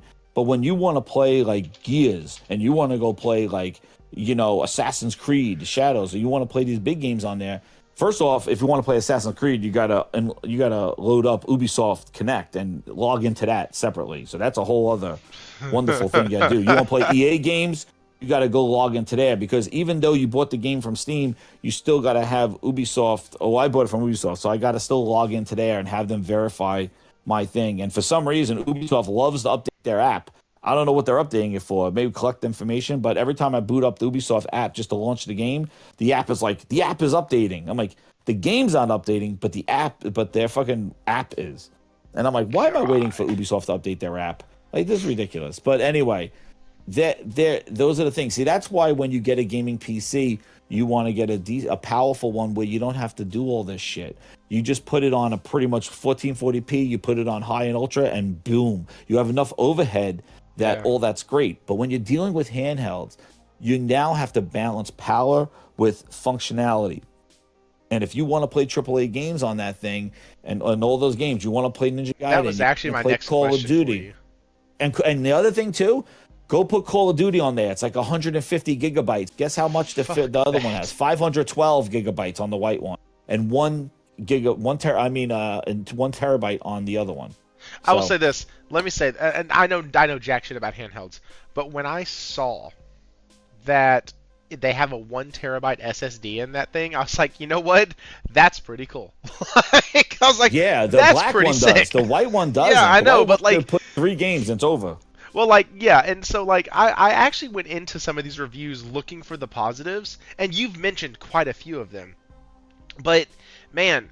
Yeah, there's positives to it, but it's PC gaming, dude. It's not a console. It's not Xbox. You've also mentioned PC gaming, and you mentioned a gaming PC. Well, so I only play older games, like Arkham Knight, and you're pretty much Final good, Fantasy yeah. 3. Right, like, oh, that's perfect, yeah. My Steam library is mainly older games. I was about to get Last Epoch, but it's now coming over to console, so I'm not, because it's more of an isometric top-down Diablo-style game. Yeah. And so it's coming to console now, so I'm not too worried about it.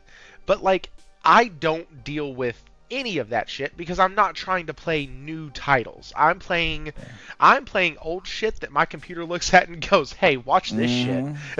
It's like, dude, you want to have your evening booked? Go buy Silent Hill 2 and Alan Wake and go play those on a hand. Your evening is booked. You'll be messing around with settings to try to play those 2 games on a handheld, because trust me, I spend all night games. Those are my favorite ones. So every time I get a handheld, let me see if it can run Alan Wake and Silent Hill 2 without stuttering. Josh said it sounds like PC gaming sucks ass. And yes, if you're trying to... see, this is the thing. Wait a second. I don't see gaming that sucks ass. I'm just saying with handhelds, you're dealing with the lowest of the lowest spectrum of gaming, where you have to bottom it out, because these are mobile chips. So you are really tinkering with the low end of PC gaming. You literally can't. And that's what I said. It. You can't. That's why I'm saying like for $1,000. And guess another Glaze thing they did. They had this thing hooked up to a TV. They're like, oh, I played it, and like I saw somebody, was it Hunter? Somebody was like, I played this on a TV and it was wonderful. It's like, dude, you played it on a TV and they had it hooked up to their friggin' external GPU that cost about $1,000, their eGPU, the E whatever it is, hooked up to a TV, because these little consoles, these little handhelds, they don't up-res to a 4K TV. You got to be playing it in 720p. Like they hit their wall. Like if you want to put this on a TV and play it like a Switch, that's a whole other thing, because then now you're taking that low resolution screen of a 720p 1080p, and now you're boosting it up to a 4K TV. Yeah. And now you gotta either keep that resolution at 1080p and try to hope the upscaling works on that thing, but now you're brute forcing it with a battery powered device. And trust me, doing that, that's a whole other kind of getting that thing docked. So I would plug mine into an eGPU so I don't have to deal with that. But then again, that's $700, the $200 GPU, $1,000 for these little eGPUs. You're at $2,000 if you want an eGPU from them, which is not even that strong. It's a 6800 XT, whatever the hell it is. It's a friggin' AMD one. That's basically an old laptop one. And you're better off getting a Razer Core for $200 and then go buying an NVIDIA card. That's what I did. I have a 4070 Super in my NVIDIA Core that I plug my MSI Core into to put it on my 4K projector. But it's a headache, so I just use my laptop now on my 4K projector. because it's all wires. Because again, all you on there as well. So you have dongles coming out of the fucking thing with USB cables plugged into it, because one USB cable is powering it from the eGPU.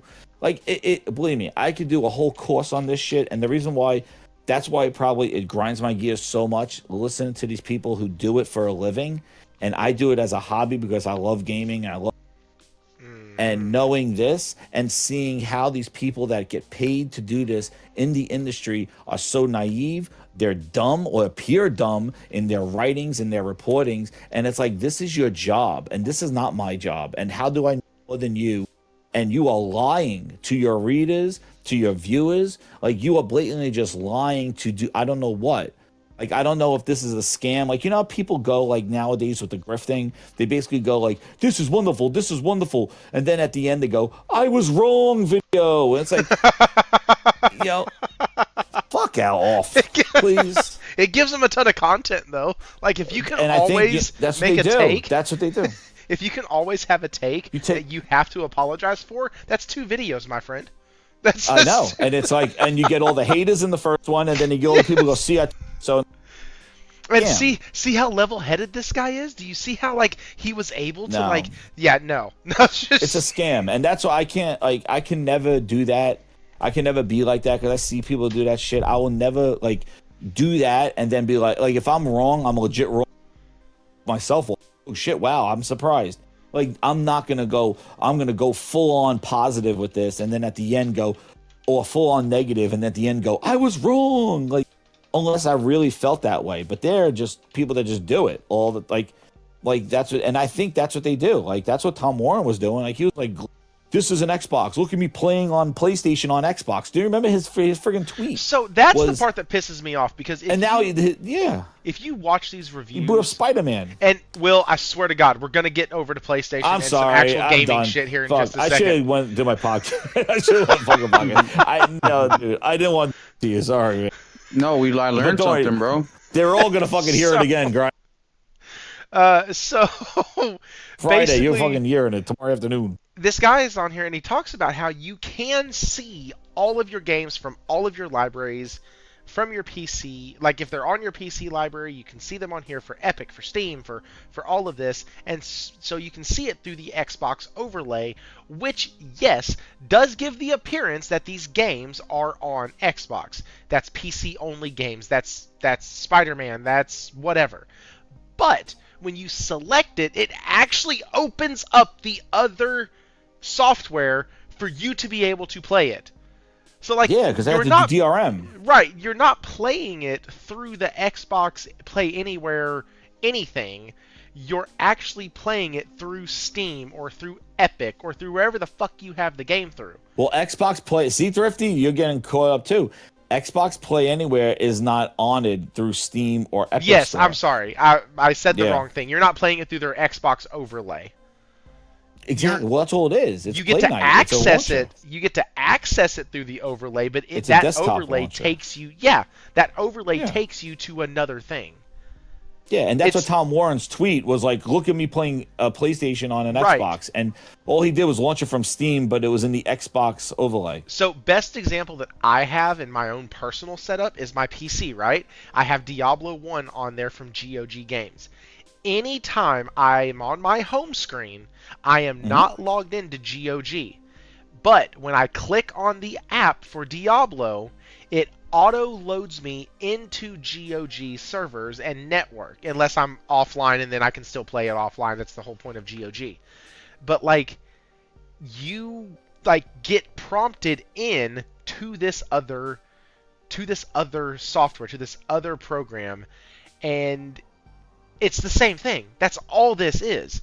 It's an icon that you get to click that opens up Steam or Epic or whatever, and then you get to use it from there. And that part to me was a little bit of part of the lead up marketing that I was like, man, this just feels fucked. But I also understand how the average consumer, because like I said, this guy David 2D, I actually like this the way he did this review. He talks about how the average person isn't going to get the $1,000 device. They just won't. The people who are going to get the $1,000 device are going to be folks like Jez, who know all about these fucking things and are able to tweak it and actually find a little bit of sick, sadistic enjoyment in that shit. And, like, those guys are serial killers, just to let y'all know. They love this stuff, and they want it, and they get it, and they're not being surprised or shafted or anything like that. That's why he points out that the problem is that lower tier one that is going to trick people for the holiday season, and those folks are going to be absolutely wrecked. I remember turning on my PC, calling a Nate and going, dude, what the fuck is going on? None of this makes fucking sense to me. And I was just trying to set up the damn thing. Like that's all I was doing. Eventually my buddy had to come over and actually help me set everything up. Cuz even that was confusing. That's why I stayed away from Steam for so long after I even had a PC, cuz I was like, man, I'm going to get in there, it's going to be shaders, it's going to be this, it's going to be that. I'm going to have to tweak everything. And then what if the next game comes out? Now I got to tweak that for my specific PC setup to play this game well. And like I was so far out on it, and it wasn't until I think Wara, Steven, and like one other person, and then Nate, I think, were all like, dude, that's actually not how it is. Steam has made it a lot more streamlined than that. Check out a couple Steam games. And I did, and sure enough, it's super easy on older titles. It auto-loads to ultra high. I have no problems. I think I was hitting like 190 FPS in one game at one point. Like it's totally fine. But for the person who's never touched it, and to get this thing under your tree for Christmas, I would be absolutely furious. I'd be excited, then I would be furious. Like, because I'd see it and I'd go, oh man, it's a fucking Xbox. Hell yeah, it's an Xbox handheld? Fuck right, man. Doc yeah, all the Octavius. stuff from your console, from your, oh, hey, those games you play on your Series S. And they're hoping that they don't discover what games don't play on The it. They're power hoping that they of the put Fortnite console on it and they're good. in the palm of my hands. Like, genius. Yeah. Great. And then you load it up and you don't know what the fuck you're doing because you can't just hit button, turn on box. Like, that's... press button. What was the? Damn it! I forgot what I used to say. Anyways, plastic box make picture. Like that's literally what the console player wants to do. You press the button, the plastic box makes a pretty picture. I didn't have to fuck with anything. It just did it. It's great. But it is good. First off, I think it's still too like I don't think little Timmy's getting fucked. That's all I'm saying. Yeah, but you want to know what? I don't think that this market is a market that everybody's looking to get into. Like the kids want everything. Like I don't think that the kids are going to be asking for a handheld Xbox. First off, Xboxes, man, who's asking for Xboxes anymore? First off, handheld, and then a handheld. Like I don't. Because this thing is like everybody's running around like this. Something like I like it. It's a new tech. It's the handheld's been around. The Steam Deck has sold 3-4 million. These things have maybe came up with 1.5 million. Like these things are not flying off of shelves and in high demand. They're boutique devices that are on the side, and people want people know Steam, the Steam Deck, my Steam library. The PC guys who game on PC or the girls that game on PC know Steam. A Steam Deck for my Steam library, and you know how strong that library is. They won't buy games from Epic Store because they got their library on Steam. So Steam Deck is the perfect fitting for them. They're not going to buy these things. So your PC guys and girls, you're not attracting them with Xbox on it.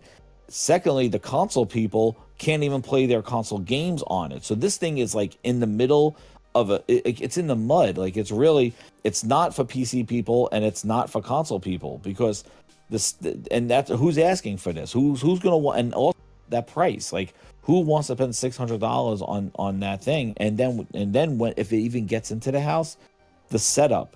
What's crazy is I sold my old MSI, right? The person returned it because they said the A button didn't work.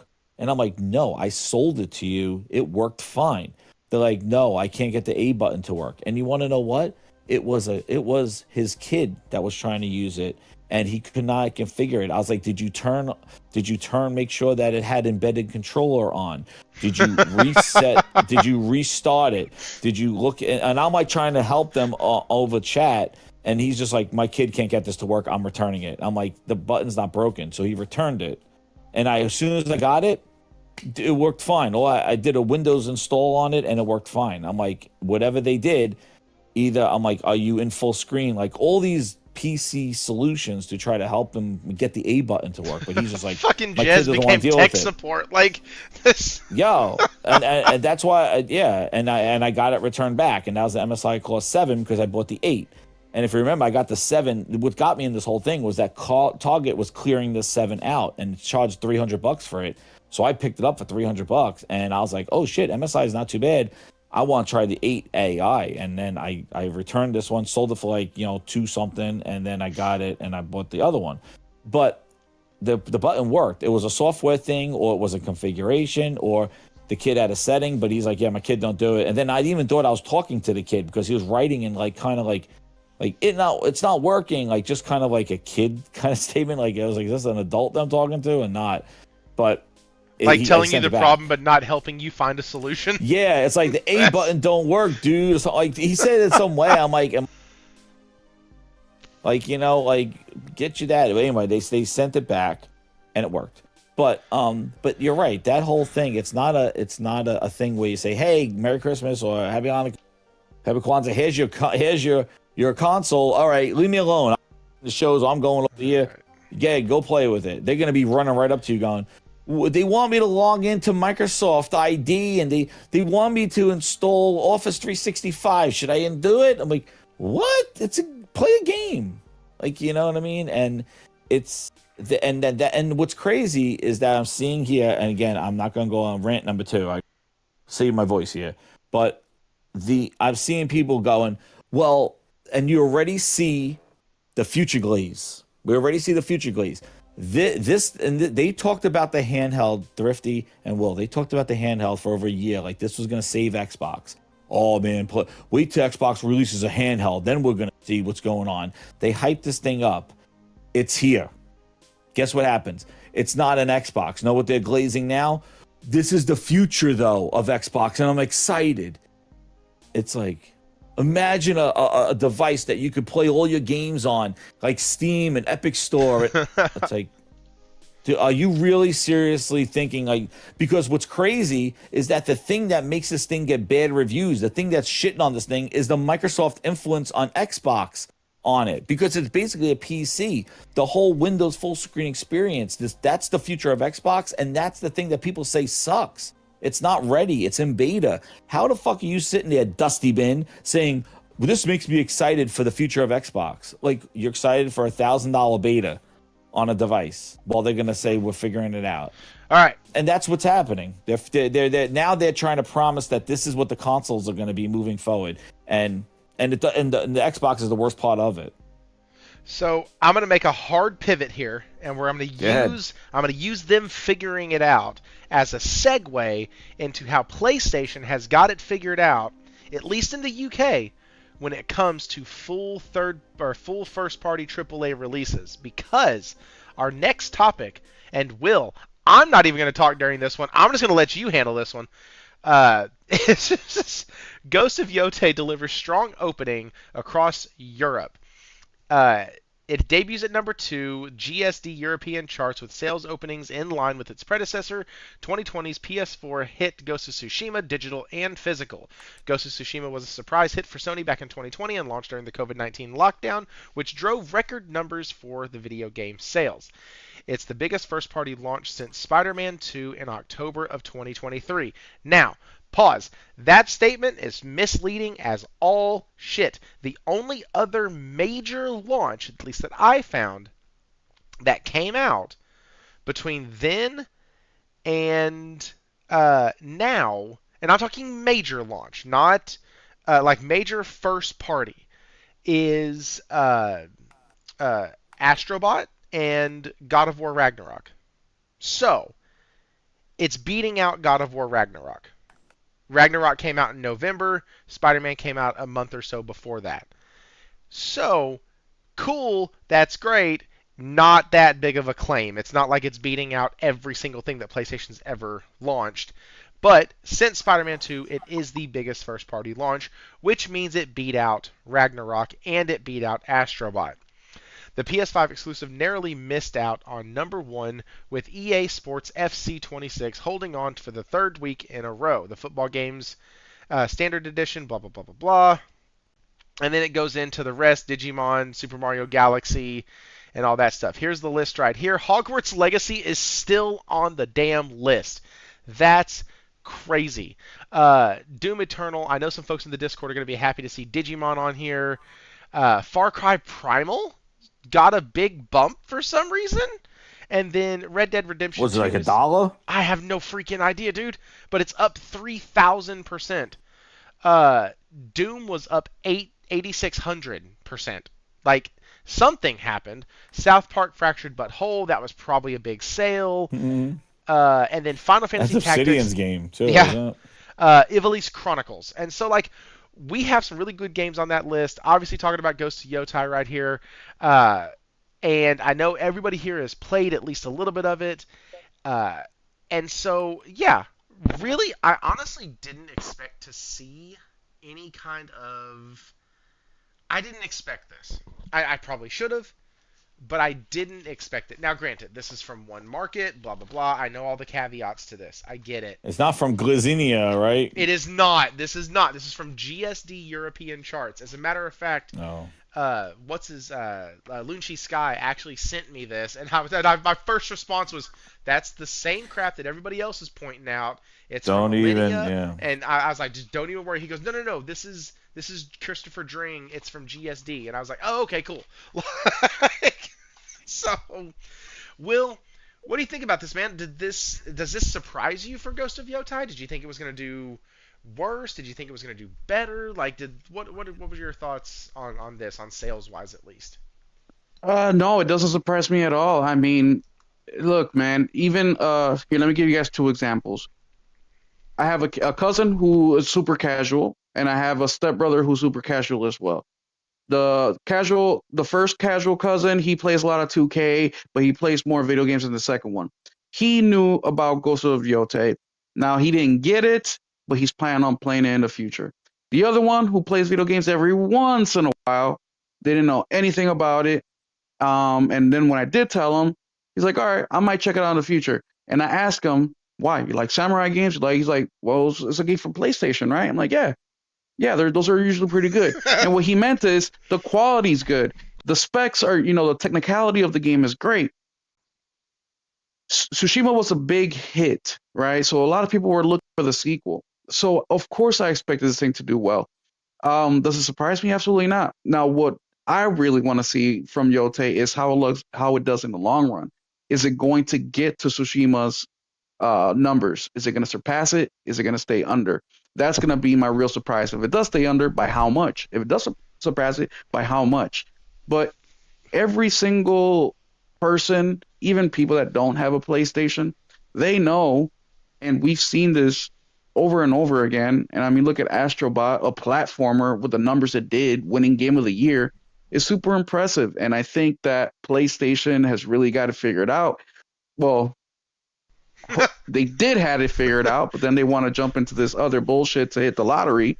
But yeah, no, this is no surprise, man. It's a genre that's, I always say, zombie games will never die out.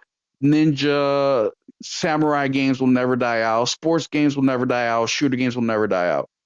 This is one of those games that the genre is something that's appeasing to numerous people. It's a PlayStation first party game. People know when they get it, it's gonna work. Heck, I know people that only play PlayStation first party games. That's all the gaming they do.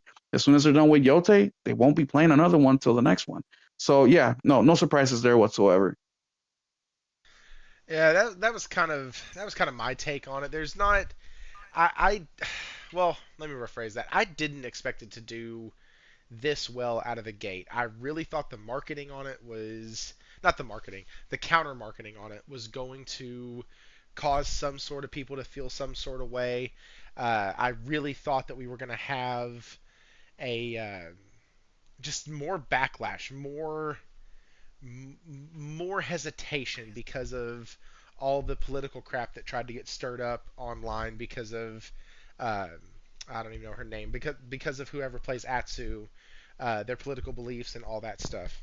Like I really expected the game to take a little bit of a hit in the first little bit and then come out after people who actually play the game are like, no, the game's actually really good or what have you, after reviews That's where I come think it's out. going to fail. That's why I think it's not going to do good. I actually think the opposite. I actually think that the game's going to do really well initially, and then as people, because look, man, we are the hardcore gamer, and I know that money wise to these companies, publishers, developers, we're not where the money's coming from, right? It's a casual market. But what we are able to do, the power that we do have, is the word of mouth, the marketing per se. So I think as time goes on and people kind of get out of La La Land with this game, we'll really start to see how the casuals react to this game. So I think it's going to weaken over time. See, and I'm the opposite. I actually think it's going to get better over time because the more I play the game, the more I get into the story, the more I get, surprised by the character development that they are doing with Atsu as the main character. And you kind of get glimmers of it in the first section. Then you get a lot more in the second, and so it's really cool. And then the side stories help out a ton in building her character. I mean, they help out a ton. They're so good. Most people or most casual gamers aren't going to be doing a lot of side content. You know, we do because we like to do everything in a game.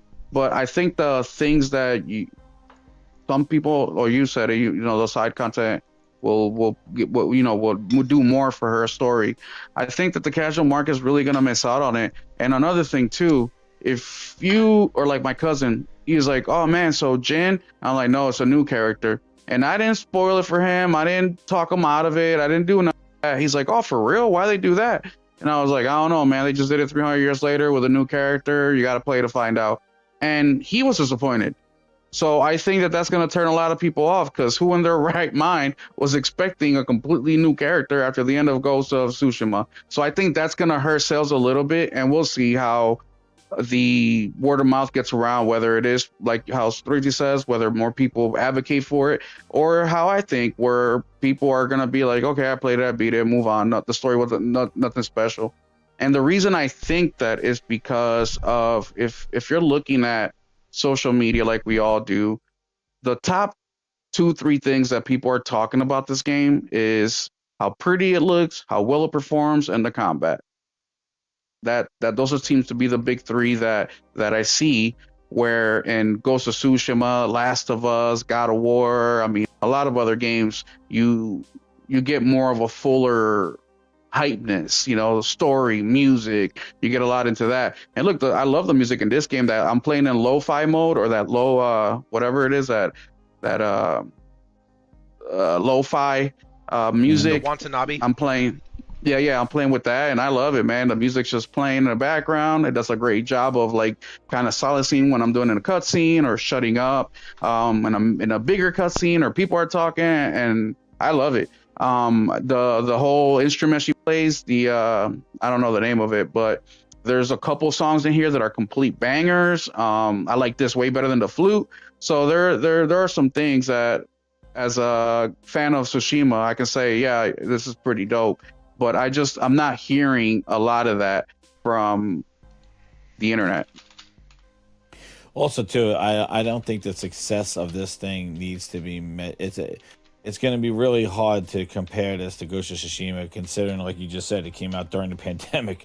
You know, a lot of things were inflated. Subscriptions, people in the house, like a lot of stuff was going on. To kind of measure it against that was a different time. But I do think that the game's still going to do well.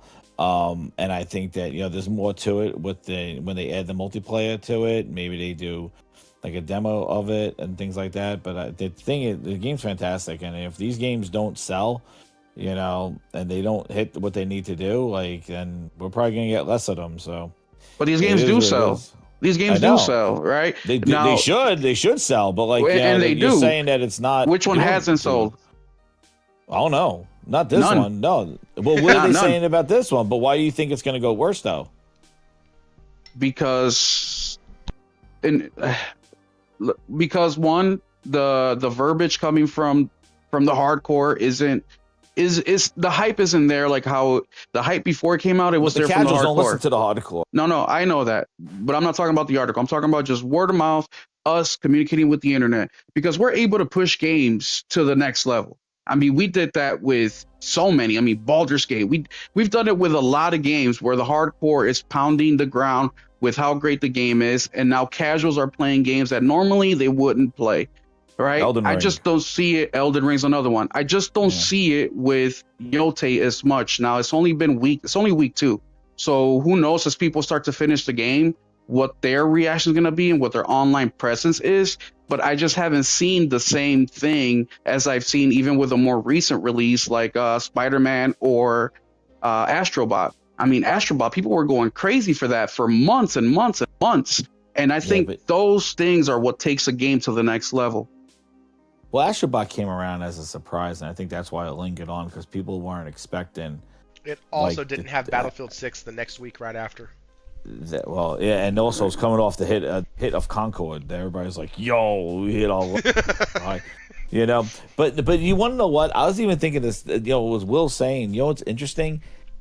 I do think, I don't know if it's Twitter, I don't know if it's YouTube, but the shit that really matters anymore, nobody's even talking about this shit anymore. Because what's funny is I was like, for the amount of hype and crying in the streets for Silk Song, oof, like that week came out, and like, dude, they were crying. They were game for 14 years or whatever, like 30 years. They were playing for this game. They were crying in the streets. It came out, great game, but my God, like, you think that people will be talking about it as a classic? People showing their Silk Song stuff, like, but maybe it's there and it's just not showing up.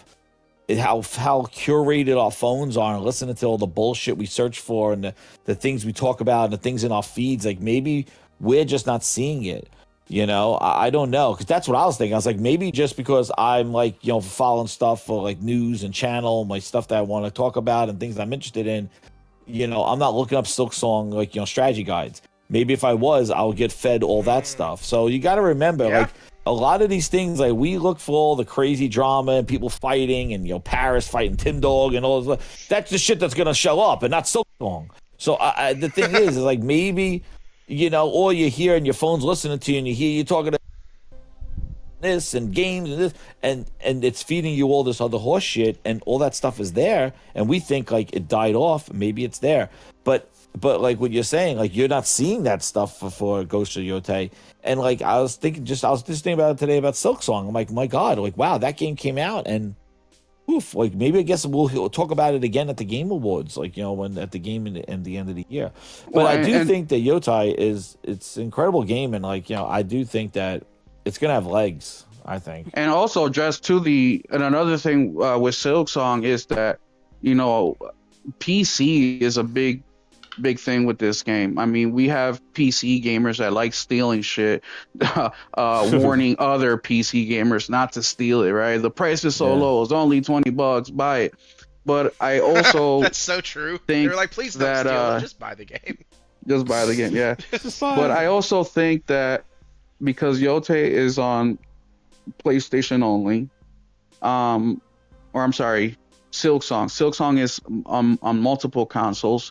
I think that it's gonna have very, I don't know, the numbers are gonna be very strong for it. But these type of players, and this is just an opinion based on feelings, no facts, but I feel like people who are playing Silk Song are the type of gamers that are playing one specific game and they'll play it for a long, long time.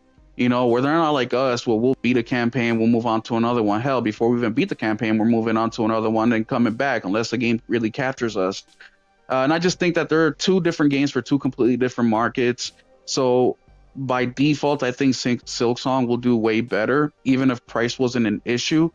But, and once again, I'm not saying that Yotei is going to do bad. I just think that it's going to burn out a little bit quicker than Tsushima did or any of the other PlayStation first party games. Yeah.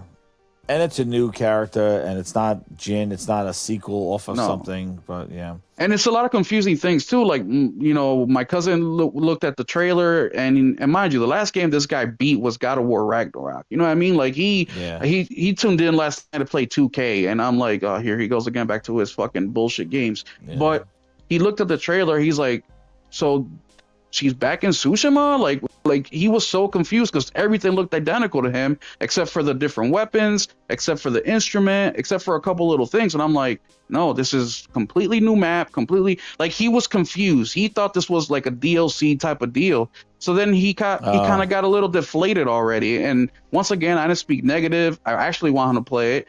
But yeah, it was just a misunderstanding from him thinking of what the game is. So I think that's going to affect a lot of the casuals, which are the majority of the purchasers of video games. Yeah, you know what's crazy is that actually my son beat it. He played it 2 weeks straight. He didn't stop. Are you And serious? he went, yeah, he beat it. And he's like, wait for you, Dad. I'm like, oh shit. Like, yeah, he beat it. So he beat the game and he loved it. And he actually told me today, he's like, I miss playing it. I'm like, do some side missions, like do some stuff. He's like, nah. He's like, I love the story. Like the story's incredible. He says that the story to him was better than Spider-Man's. And I was like, oh wow, okay, because he beat Spider-Man like 4 or 5 times, and he's like, yo, this is a great story. And yeah, and listen, Wait, Spider-Man 1 I or have them Spider-Man all. 2? I think 2, which I Okay, yeah, I can see that. Yeah, I can see it too. But like, but yeah, again, I didn't play old Yotei, but he said the story was great. He really loved it. And he was going through it. He got all the weapons. He was leveling them up, and he just took it and ran with it. Like I didn't have to sit here and play it. Like there's a lot of times where I'm, hey, you should try God of War. You should try this stuff. And he's like, he tries it and he's like, now goes right back. He made it a mission and finished his game. And, he doesn't do that. And he started Ghost of Tsushima and stopped playing it. But then this one, he was just like into the lore and everything like that.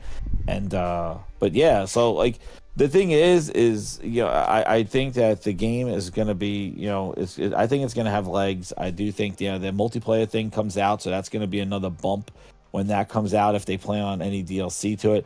But it is one of Sony's, like, it's a great franchise, but it's not the God of War, it's not the Uncharted.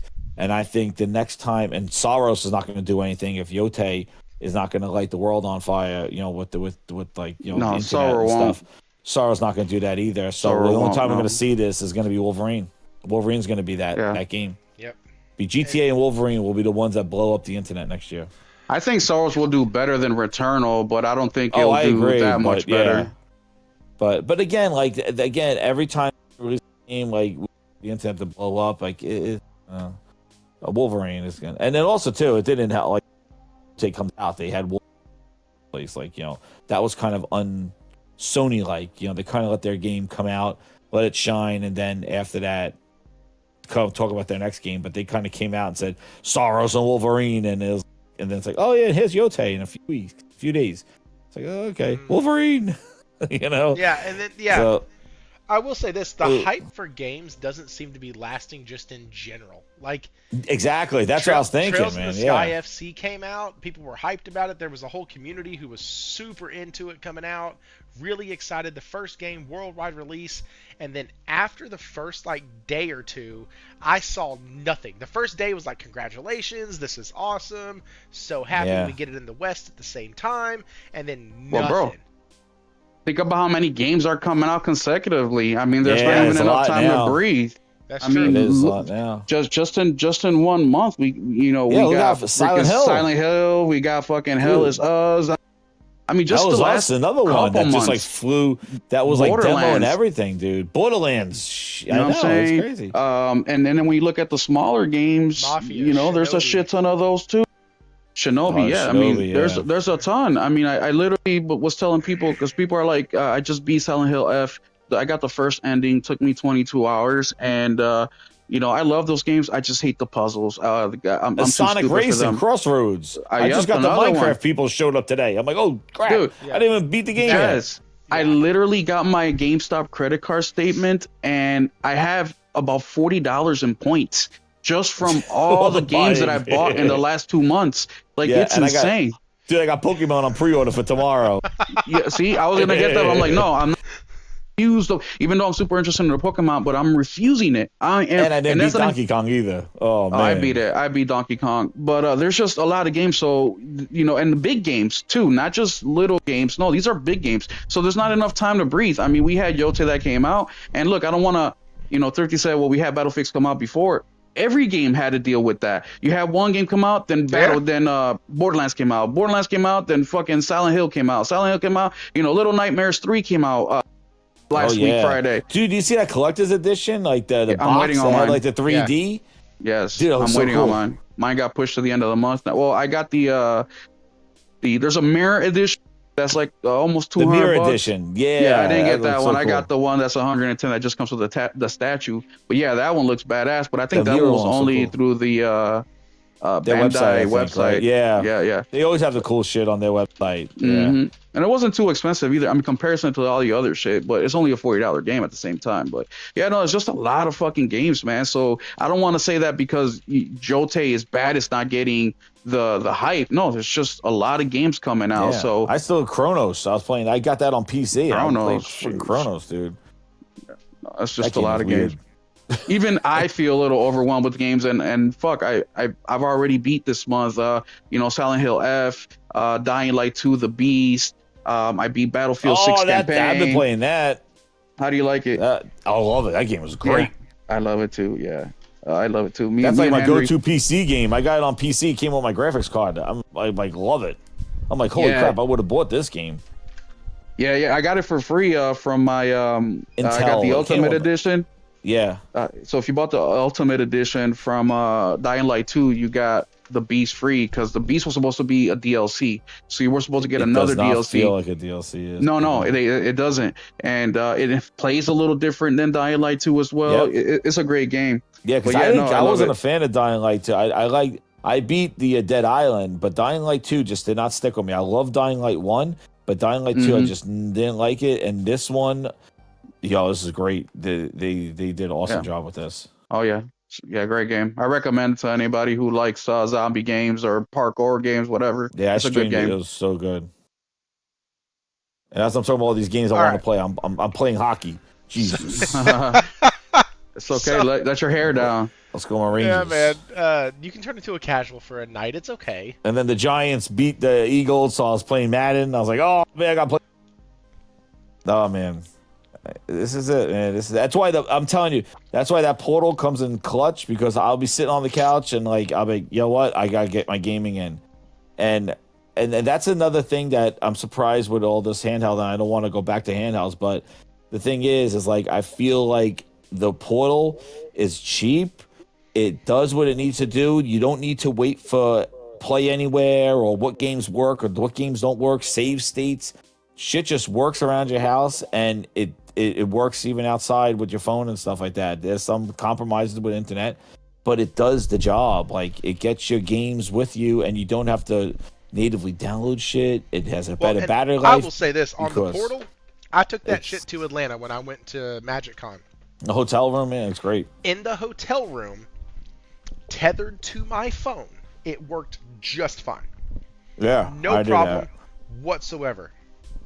Now, playing on the road tethered to my phone didn't work. That's yeah. Now, if we In the would car or have had something. one of those little like Verizon hotspot boxes that like basically turn, it's like a mobile hotspot that you can use that shoots out like 100 Mbp whatever.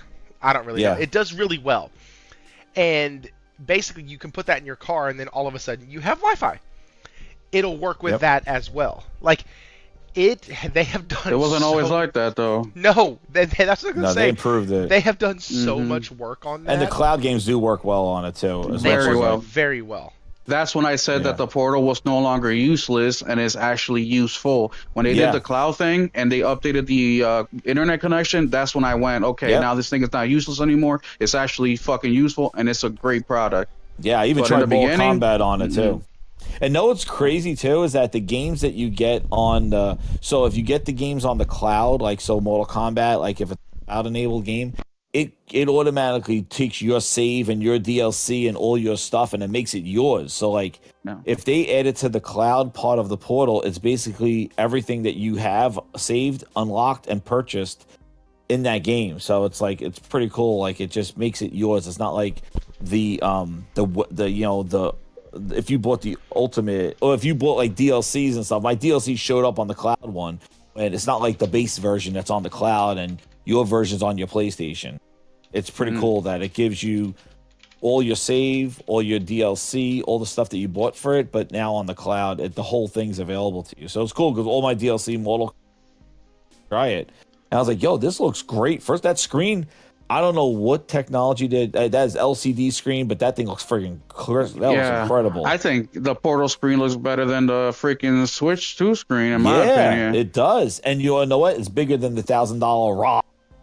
Yeah. screen. Well, yeah, that's without saying.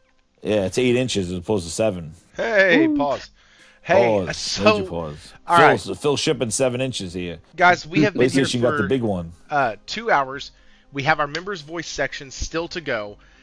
So I'm gonna skip Assassin's Creed news. I will pin that for either Skip? one of my gaming break videos this week or next week, or for one, and then the Bluepoint. I can also do another gaming break on that, or we'll just skip it and wait till more information comes out.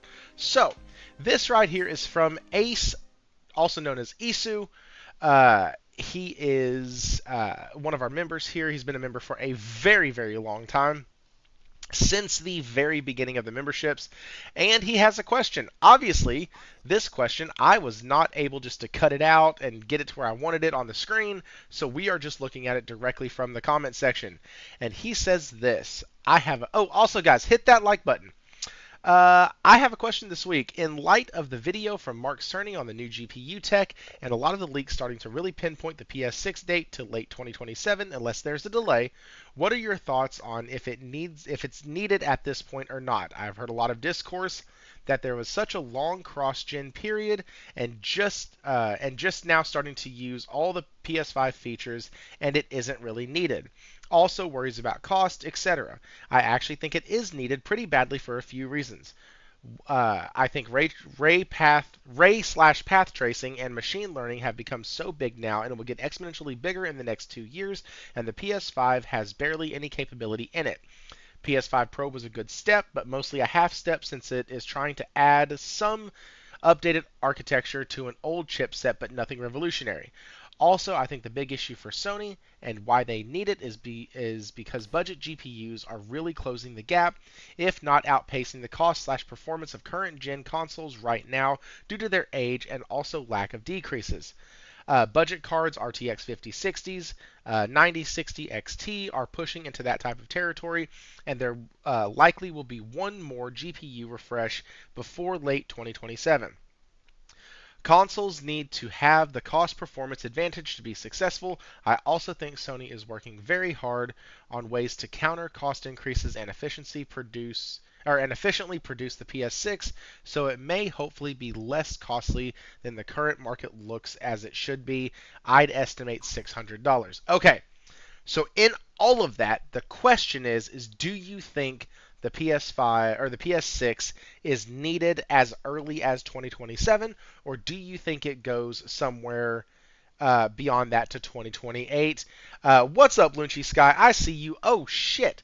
Also, I got completely sidetracked. Zero Steel, member for 9 months. It has been an Xbox, or was an Xbox. It's just delusions by a brand that is dying little by little every day. That was from a whole long ago, and my bad for missing that.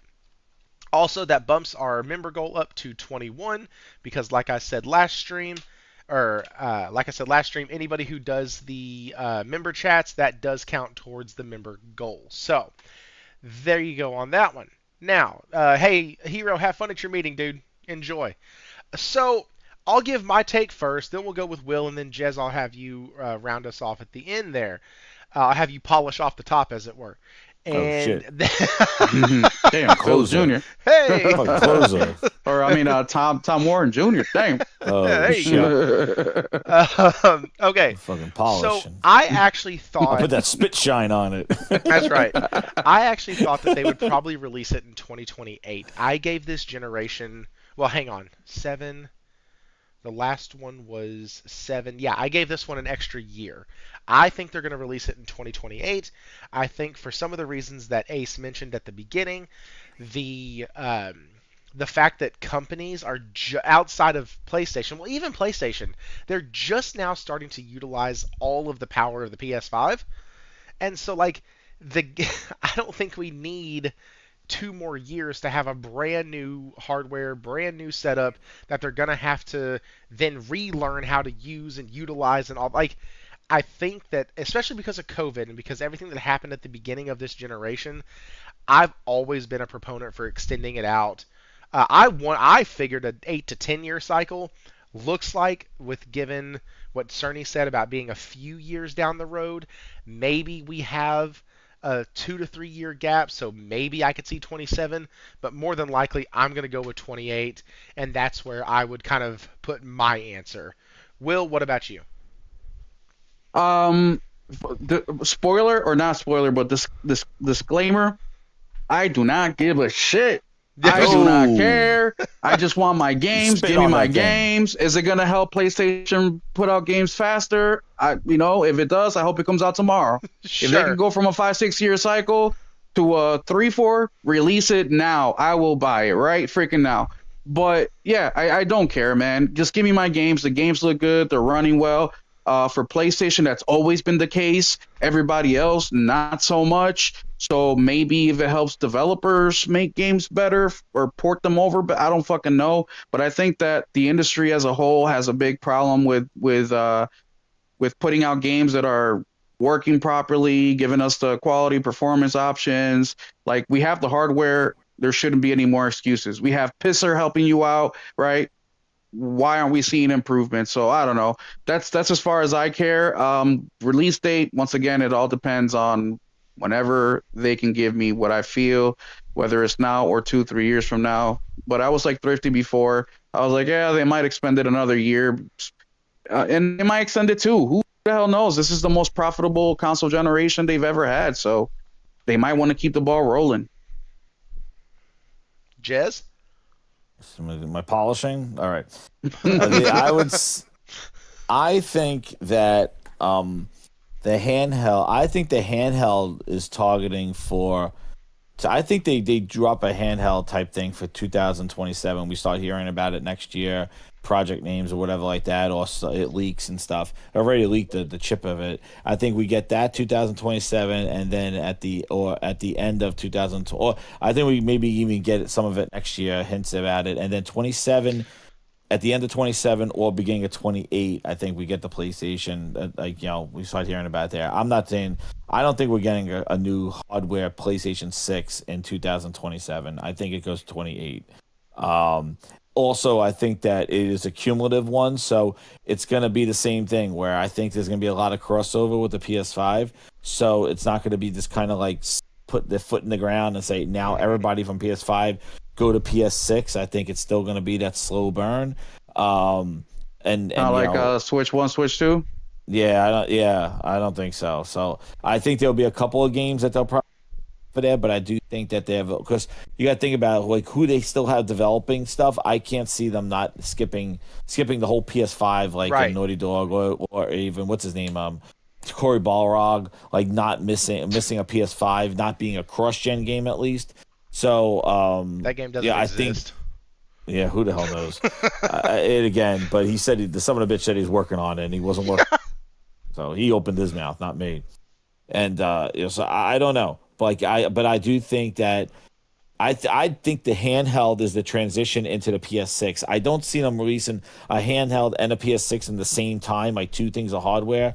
I see them kind of using the handheld as a transition, and then because as you're coming down to the PS5, you got something where you can take your PS5 on the go, and now drop a PS6, and now your PS6 kind of continues your PS5. You get your games on the go, and then you get your PS6.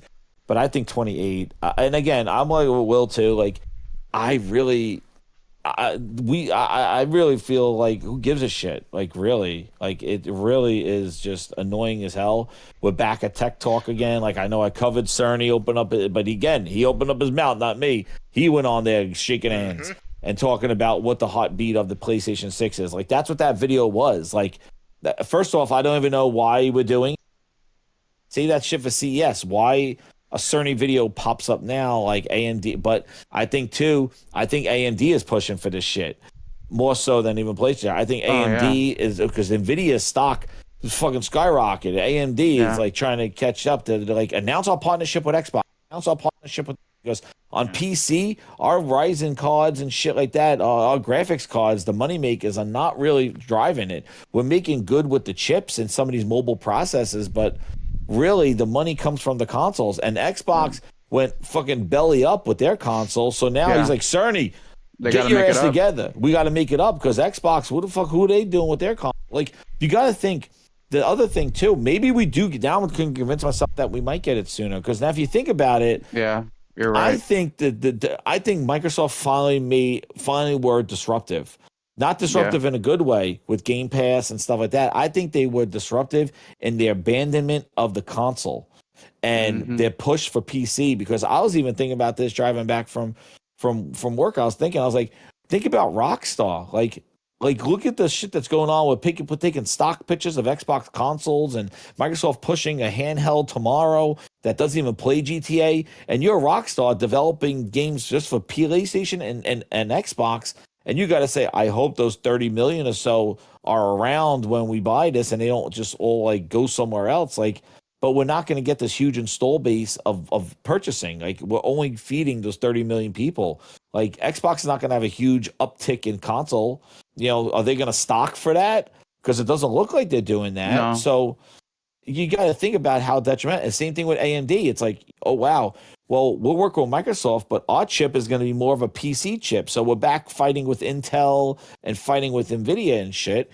NVIDIA signed with AI. Now AMD signed with AI, OpenAI. So they're AMD, I think, is really pushing, like, you know, again, all eyes are on PlayStation Yeah. for the thing. It's time Even for NVIDIA, dude, even NVIDIA's making out with the Switch. Like, the Yeah, Switch selling, NVIDIA makes out on that. it's time for another 80 million. It's time for another 100 million, right? Exactly. They're looking at us as fucking, look, man, Xbox is out. Because you know what I Yeah. mean? Think about how disruptive that is, that they're Yeah. not pushing that console. AMD must Well, be like, when people always talk shit like, oh, there you finally got what you wanted, Xbox being out. It's like, well, number one, I don't know of any real gamer that wanted Xbox to be out. But I've always And- said since the IBK deal, Xbox being out hurts the industry as a fucking whole. Look at how PlayStation has been behaving. Look at how Nintendo's been behaving. Do you think they're going to change with no competition? No. Now you have AMD only selling chips to PlayStation and Nintendo, 50, 60 yeah. million gone. well, AMD just don't like sell that. to Nintendo. Or not, NVIDIA, I mean, NVIDIA, yes, all the chip makers. yeah, so NVIDIA is their competition. So, like, AMD is, like, relying a lot on Microsoft. That's why I Yeah. think even that Sarah Bond, relying on Sony, but I think that's why even the Sarah Bond thing was, like, Microsoft probably has some sort of deal with AMD. It's like, well, you guarantee us that you're going to do chips. If you don't want to do the console, you better come up with some other fucking cockamamie shit that uses our AMD chip. And that's probably why, like, oh, we're gonna be. So I wonder if, like, AMD is gonna start having the OEMs put a chip inside these PCs, and Microsoft's gonna label them like they did the ROG as Xboxes, to kind of as a way of compensating AMD that they're really not going to be making a traditional hardware console anymore. Because I can't imagine that they're going to do this again. They can't even get the developer support for some of the games on their own console. They're going to do this again, and hopefully people buy it. And who's what's the lining up rumor? to buy it? 10 million or something. Xbox, the Who chip would- maker wanted Xbox 10 million Will, would you commitment. They line said up no. and buy one? Like, would Oh, fuck anybody no. like Fuck who would say, no. oh, this is their last one, I'm gonna buy it. Fuck Dude, no. I said you're gonna sleep with one eye open going, shit, Yeah, no. is it done yet? Like, every morning you're gonna the internet go, Jess, do they stop? I've had Who's people buying that? asking me in my channel under my video saying, hey, do you think that I should sell my Xbox? Do you think that Right? I should get rid of it right Who's future? buying And I'm it? like, honestly, my guy, what I'm planning on doing is getting rid of my Series X, buying a 360, because those are the games that I want to play any damn ways. Because Yeah, the Xbox right. Series X is not backwards compatible. It's all run through the smart delivery system. Oh, you Yep. cannot stick in your 360 disc and play the games. No, it will download the 360 game if it has it available. It's not gonna play it off the But- disc. No. So yeah, so the 360 is really the last good console from Xbox. Yeah, and who's gonna really line up and buy them, knowing that, like, oh, this is their last hurrah, this is their last one. It's like nobody's gonna be buying that because they know that Microsoft, like, somebody takes a picture of a stock at Target and it blows up the internet. Like, that's how fickle the Xbox brand is. You think they can come here and say, let's go, we're making another console? You'll have the diehards that would want to get one for free. You see them all now. All the ones that said this is an Xbox are all saying, thank you, ROG, for sending me a review one. Exactly. That's the game they play. But, like, nobody else in their right mind is going to line up, and hopefully a couple of years, like, nobody's going to invest in their games. Nobody's going to invest in their ecosystem because they know it's about on its way out. The only way Microsoft survives is by putting their shit on PC and kind of throwing it into that PC ecosystem. So like you're getting a PC, so whenever they pull out or say, hey, Xbox sucks, we're not doing anything anymore, you have a whole PC with Steam and Epic Store. Like they're preparing the pullout game, dude. That's what they're doing. Do you think they'll do a Xbox branded PC? Yeah, like what does it cost them? All they got to do is print out green stickers. Yeah, they already got Mike. Yeah, well, think about it. If Acer puts out a desktop PC with this AMD chip in it, it's APU chip in it, it's a small PC, and Microsoft goes Xbox certified and puts a sticker on it, like, and they just make their app boot up. That's what they're doing. What do you say about the people who are saying, well, if Xbox does come out with a PC branded, or Xbox just say, you know what, we're going to focus on PC. PC is going to be our platform. What do you say to the people? Great. Now PlayStation is going to want to do the same shit. They're already doing it with their games. Why not do, a PC handheld as well? What do you say to that? Because maybe even on the PC itself. Well, I'll tell you this. The thing is the reason why is Sony does not own a operating system. Like Microsoft going to PC is in their financial benefit because they're selling a Windows PC and Windows is their baby. Sony sells a PC. They don't make VAIOs. Like Sony is not in the operating system business. Sony is just selling their games in an open storefront. So Sony is not going to build a PC and do that.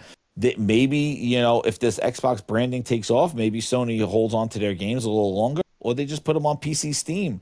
I don't know, but Sony's not going to go the way of Steam, of making a PC like Microsoft's doing. Let OEMs do that. Microsoft has those OEM those.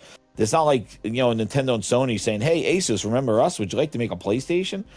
They don't have those relationships with them, and they make their own hardware. Microsoft sucks at hardware.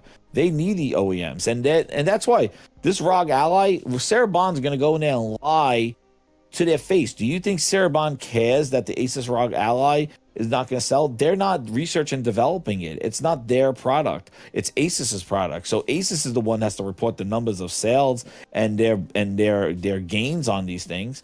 That's another reason why this model that they're doing, nobody's subsidizing this because nobody's buying from their storefronts.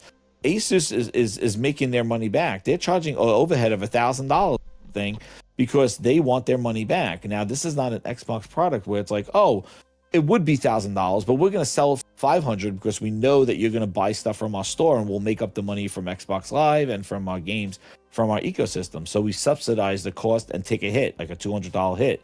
Asus is not taking a $200 hit. So that's why this Magnus chip is going to be in these APUs in these computers, and they're going to be like $1,500, $1,200, $1,300. And if PlayStation comes out with a PlayStation 6 at $700, at $600, half the price of that thing, Xbox is just going to be an app, a sticker on the side. I don't even think it's going to have... I say once Phil leaves, the whole like Xbox chanting in the streets is going to come back. I think it goes with him. And you know what's really going to go with him? The hand-me-outs. Once they stop doing the whole hand-me-outs and rooftop parties, watch how all of a sudden these YouTubers go, I was wrong about Xbox, and there comes the I was wrong.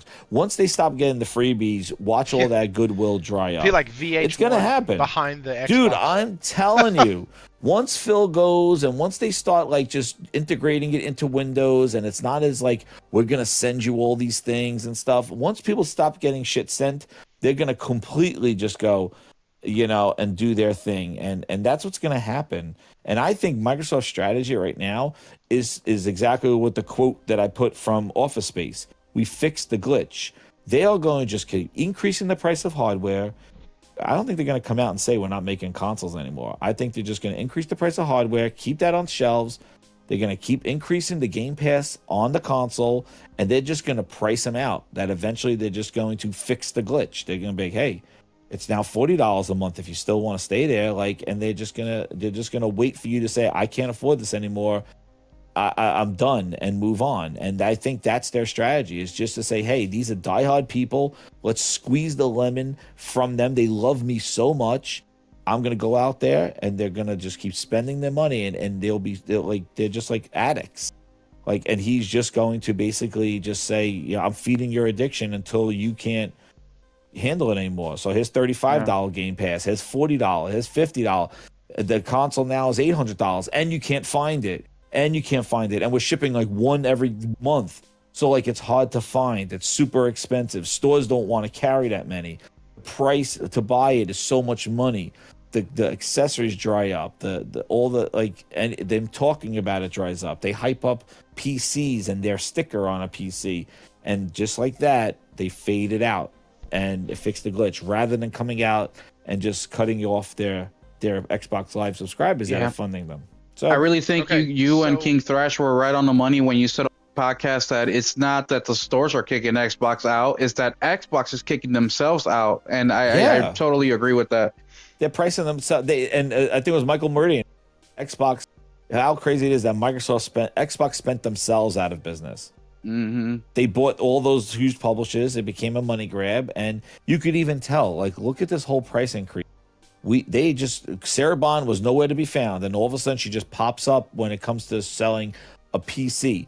Never addressed the subscription or Game Pass. Like, they just let that sit out there, and that shows that is their strategy, to just keep pricing them out. Next year it'll be $40. And then they may even make it $35, and next year they say Call of Duty's not in Game Pass anymore. We're not going to do Call of Duty in Game Pass. Who knows? And just make it so anti-consumer, so not friendly anymore that it's like, dude, you got to leave. Like, why do they not care about the bad press? They don't care, because the thing is that they're not coddling their fans anymore. They would used to have to baby them and coddle them because they were their PR shield.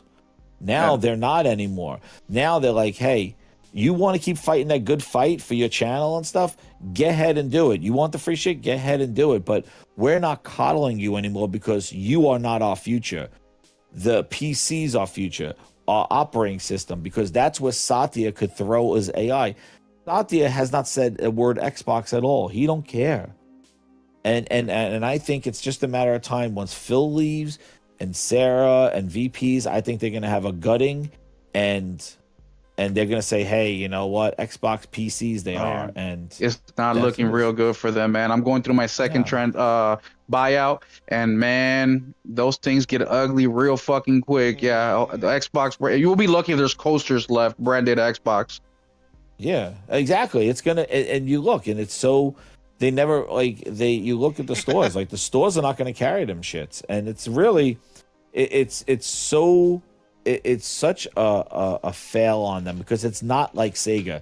Sega went out with IP. Sega went out with branding. Sega just spread the goodness of what they did. Microsoft is going out with people are vindictive. They hate them. They want to just like watch them burn. Like, I don't want to see a Microsoft product, and they don't know how to handle the public. Like, they are like, yo, we are making people, even if they go to PC, they don't even want to look at an Xbox. They're going to go out of Steam, out of spite. They're not going to touch our store. They're going to cancel everything. They're going to just like uninstall our shit. And they realize that they're creating a very hostile migration to wherever they want you to go. Like, and like we were saying before with the games, dude, the Portal, we're all talking about games that we want to play, and then we're going to go play them. Microsoft still, even with Sarah Bond at that ABC thing, was she talking about what great games you're going to be playing? She wasn't even hyping up Keeper. She wasn't hyping up Ninja Gaiden 4 as launch lineup. Dude. Out in like 12 days. Yeah, this should have been their launch lineup for this. If this was their console, they should be talking about these games as launch lineups. Notice, launching hardware, not talking about games at all. Not even having their games at their peak events. Like, these are our 3 or 4 launch games that are going to be with the ROG Ally X, and they're all, you know, handheld certified. And dude, that they didn't do it. They just look it up. Look at it. Anyway, sorry. That's fine. I am going to go ahead and say this. Holy shit. I am going to go ahead and say this. It has been 2.5 hours. Me. Mute me. I am done. Jez made a great point. We've been talking about games. We've been talking about games on Yotei. I got fucking muted. I can't be. We've been doing all this, and now I want to go play. So we're going to call it.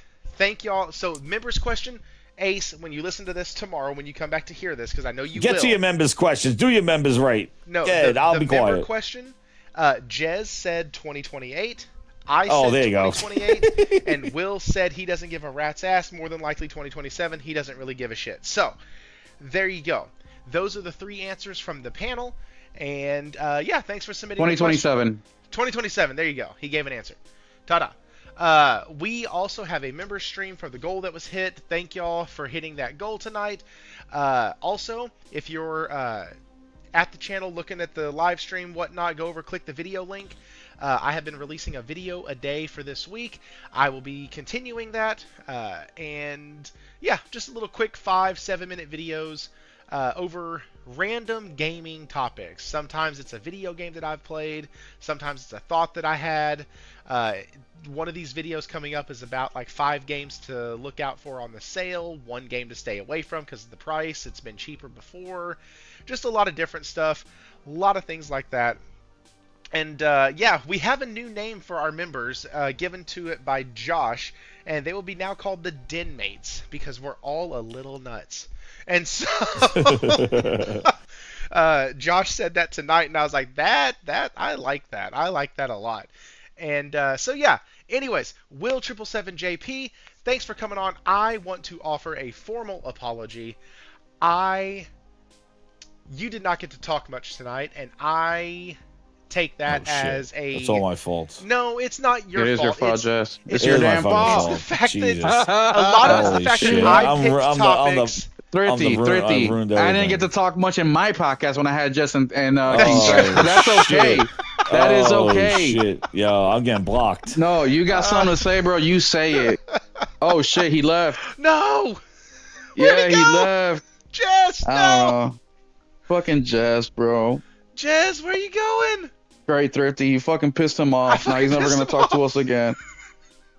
Oh my goodness. Jess, where'd you go? This is live, gentlemen. This is live. This is live. You can see. No, it's no, and honestly, you lie. He booted him. We did not himself. boot you. He booted You him did. himself for the meme. I don't even. Funny enough, I don't know how to kick somebody from the Discord chat. I should probably figure that out. Just in case. Just in case. I'm getting new guest, fresh blood. on That's it. here, I'm and blocked. so- I got booted. Thrifty booted me. Oh shit! You think I know how to do that? That's cute. Okay, so Will 777JP, where can folks find you? Let me glaze you just a bit. This dude is consistent as all hell. He releases video upon video upon video upon video. If you want content, if you want just good gaming stuff, just stuff around gaming, game reviews, will it play on the internet, live plays with him and Henry, a show every Sunday with him and Nelson, and then they've had guests on recently. They've been doing that stuff. Like, so much stuff is happening over at his channel. It's absolutely fucking insane. He is at 20... I think I looked earlier to because I was preparing the glaze, right? Before you glaze somebody, you have to like put all the ingredients together, mix them up real nice, and then you can glaze them. And so I had to go glaze a little bit. He's at 2.39 thousand subs. So just under 2,400. That's freaking amazing. Will, all your hard work, all your consistency, everything you're doing, the sacrifices you're making to be able to do this much content, you are killing it. You're doing a great job. Will, let these folks know where to find you. Oh man, you guys can find me at Will777JP, and thanks Thrifty, I appreciate that, man. I appreciate all you guys. Every single person here has had to do with the success of the channel, including Jess, Thrifty, everybody. You guys coming on and Jess talking his ass off where I can't talk is exactly what I want, so I can focus on my damn game.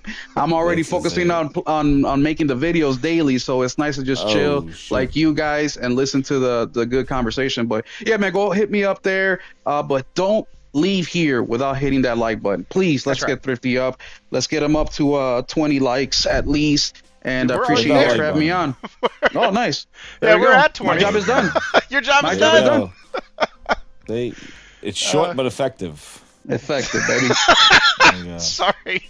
That was my slogan in high school. Short but effective. Oh, shit. It's number 21. He got there. Look at that. Hit all the buttons. All right. Jez, everybody here literally You knows don't have to talk exactly to me. who That's you it. are. I'm done. You booted me out. I'm done. I did not boot You you. know what's crazy? I talked all that much while playing games, man. That's how fucking crazy I am. That is retarded. I can't do that shit. Dude, which is why I need to get off. Okay, Gaming Grindhouse, go check him out. GMG grinds my gears. He does all the freaking music videos. He does so much stuff. The single best freaking solo cast you will ever hear in the gaming space is this dude's right here. Bar none. If he was able to grift as hard as others, he would have 100,000 subs right now. Oh yeah, I don't do that shit. You just Easy. easy. Yeah, nah. Dude, I trust him. I'm reserved. As much as I go crazy, yeah. Like, join the Discord if you're looking to play some Battlefield 6. Please, for the love of God, join the Discord. We will find you a game somewhere. We have people in there that play it. We have people in there from across the world that play it. So there's always a time zone that you could fall into. You can join the Discord for that. Will also has a Discord. Jez has a Discord. Great ways to stay in touch with your favorite creators are their Discords. So check us all out. Do all of those things. Hit the things that make the dings. Y'all have a lovely night. And with all of that being said, I will catch y'all on the next one. Peace!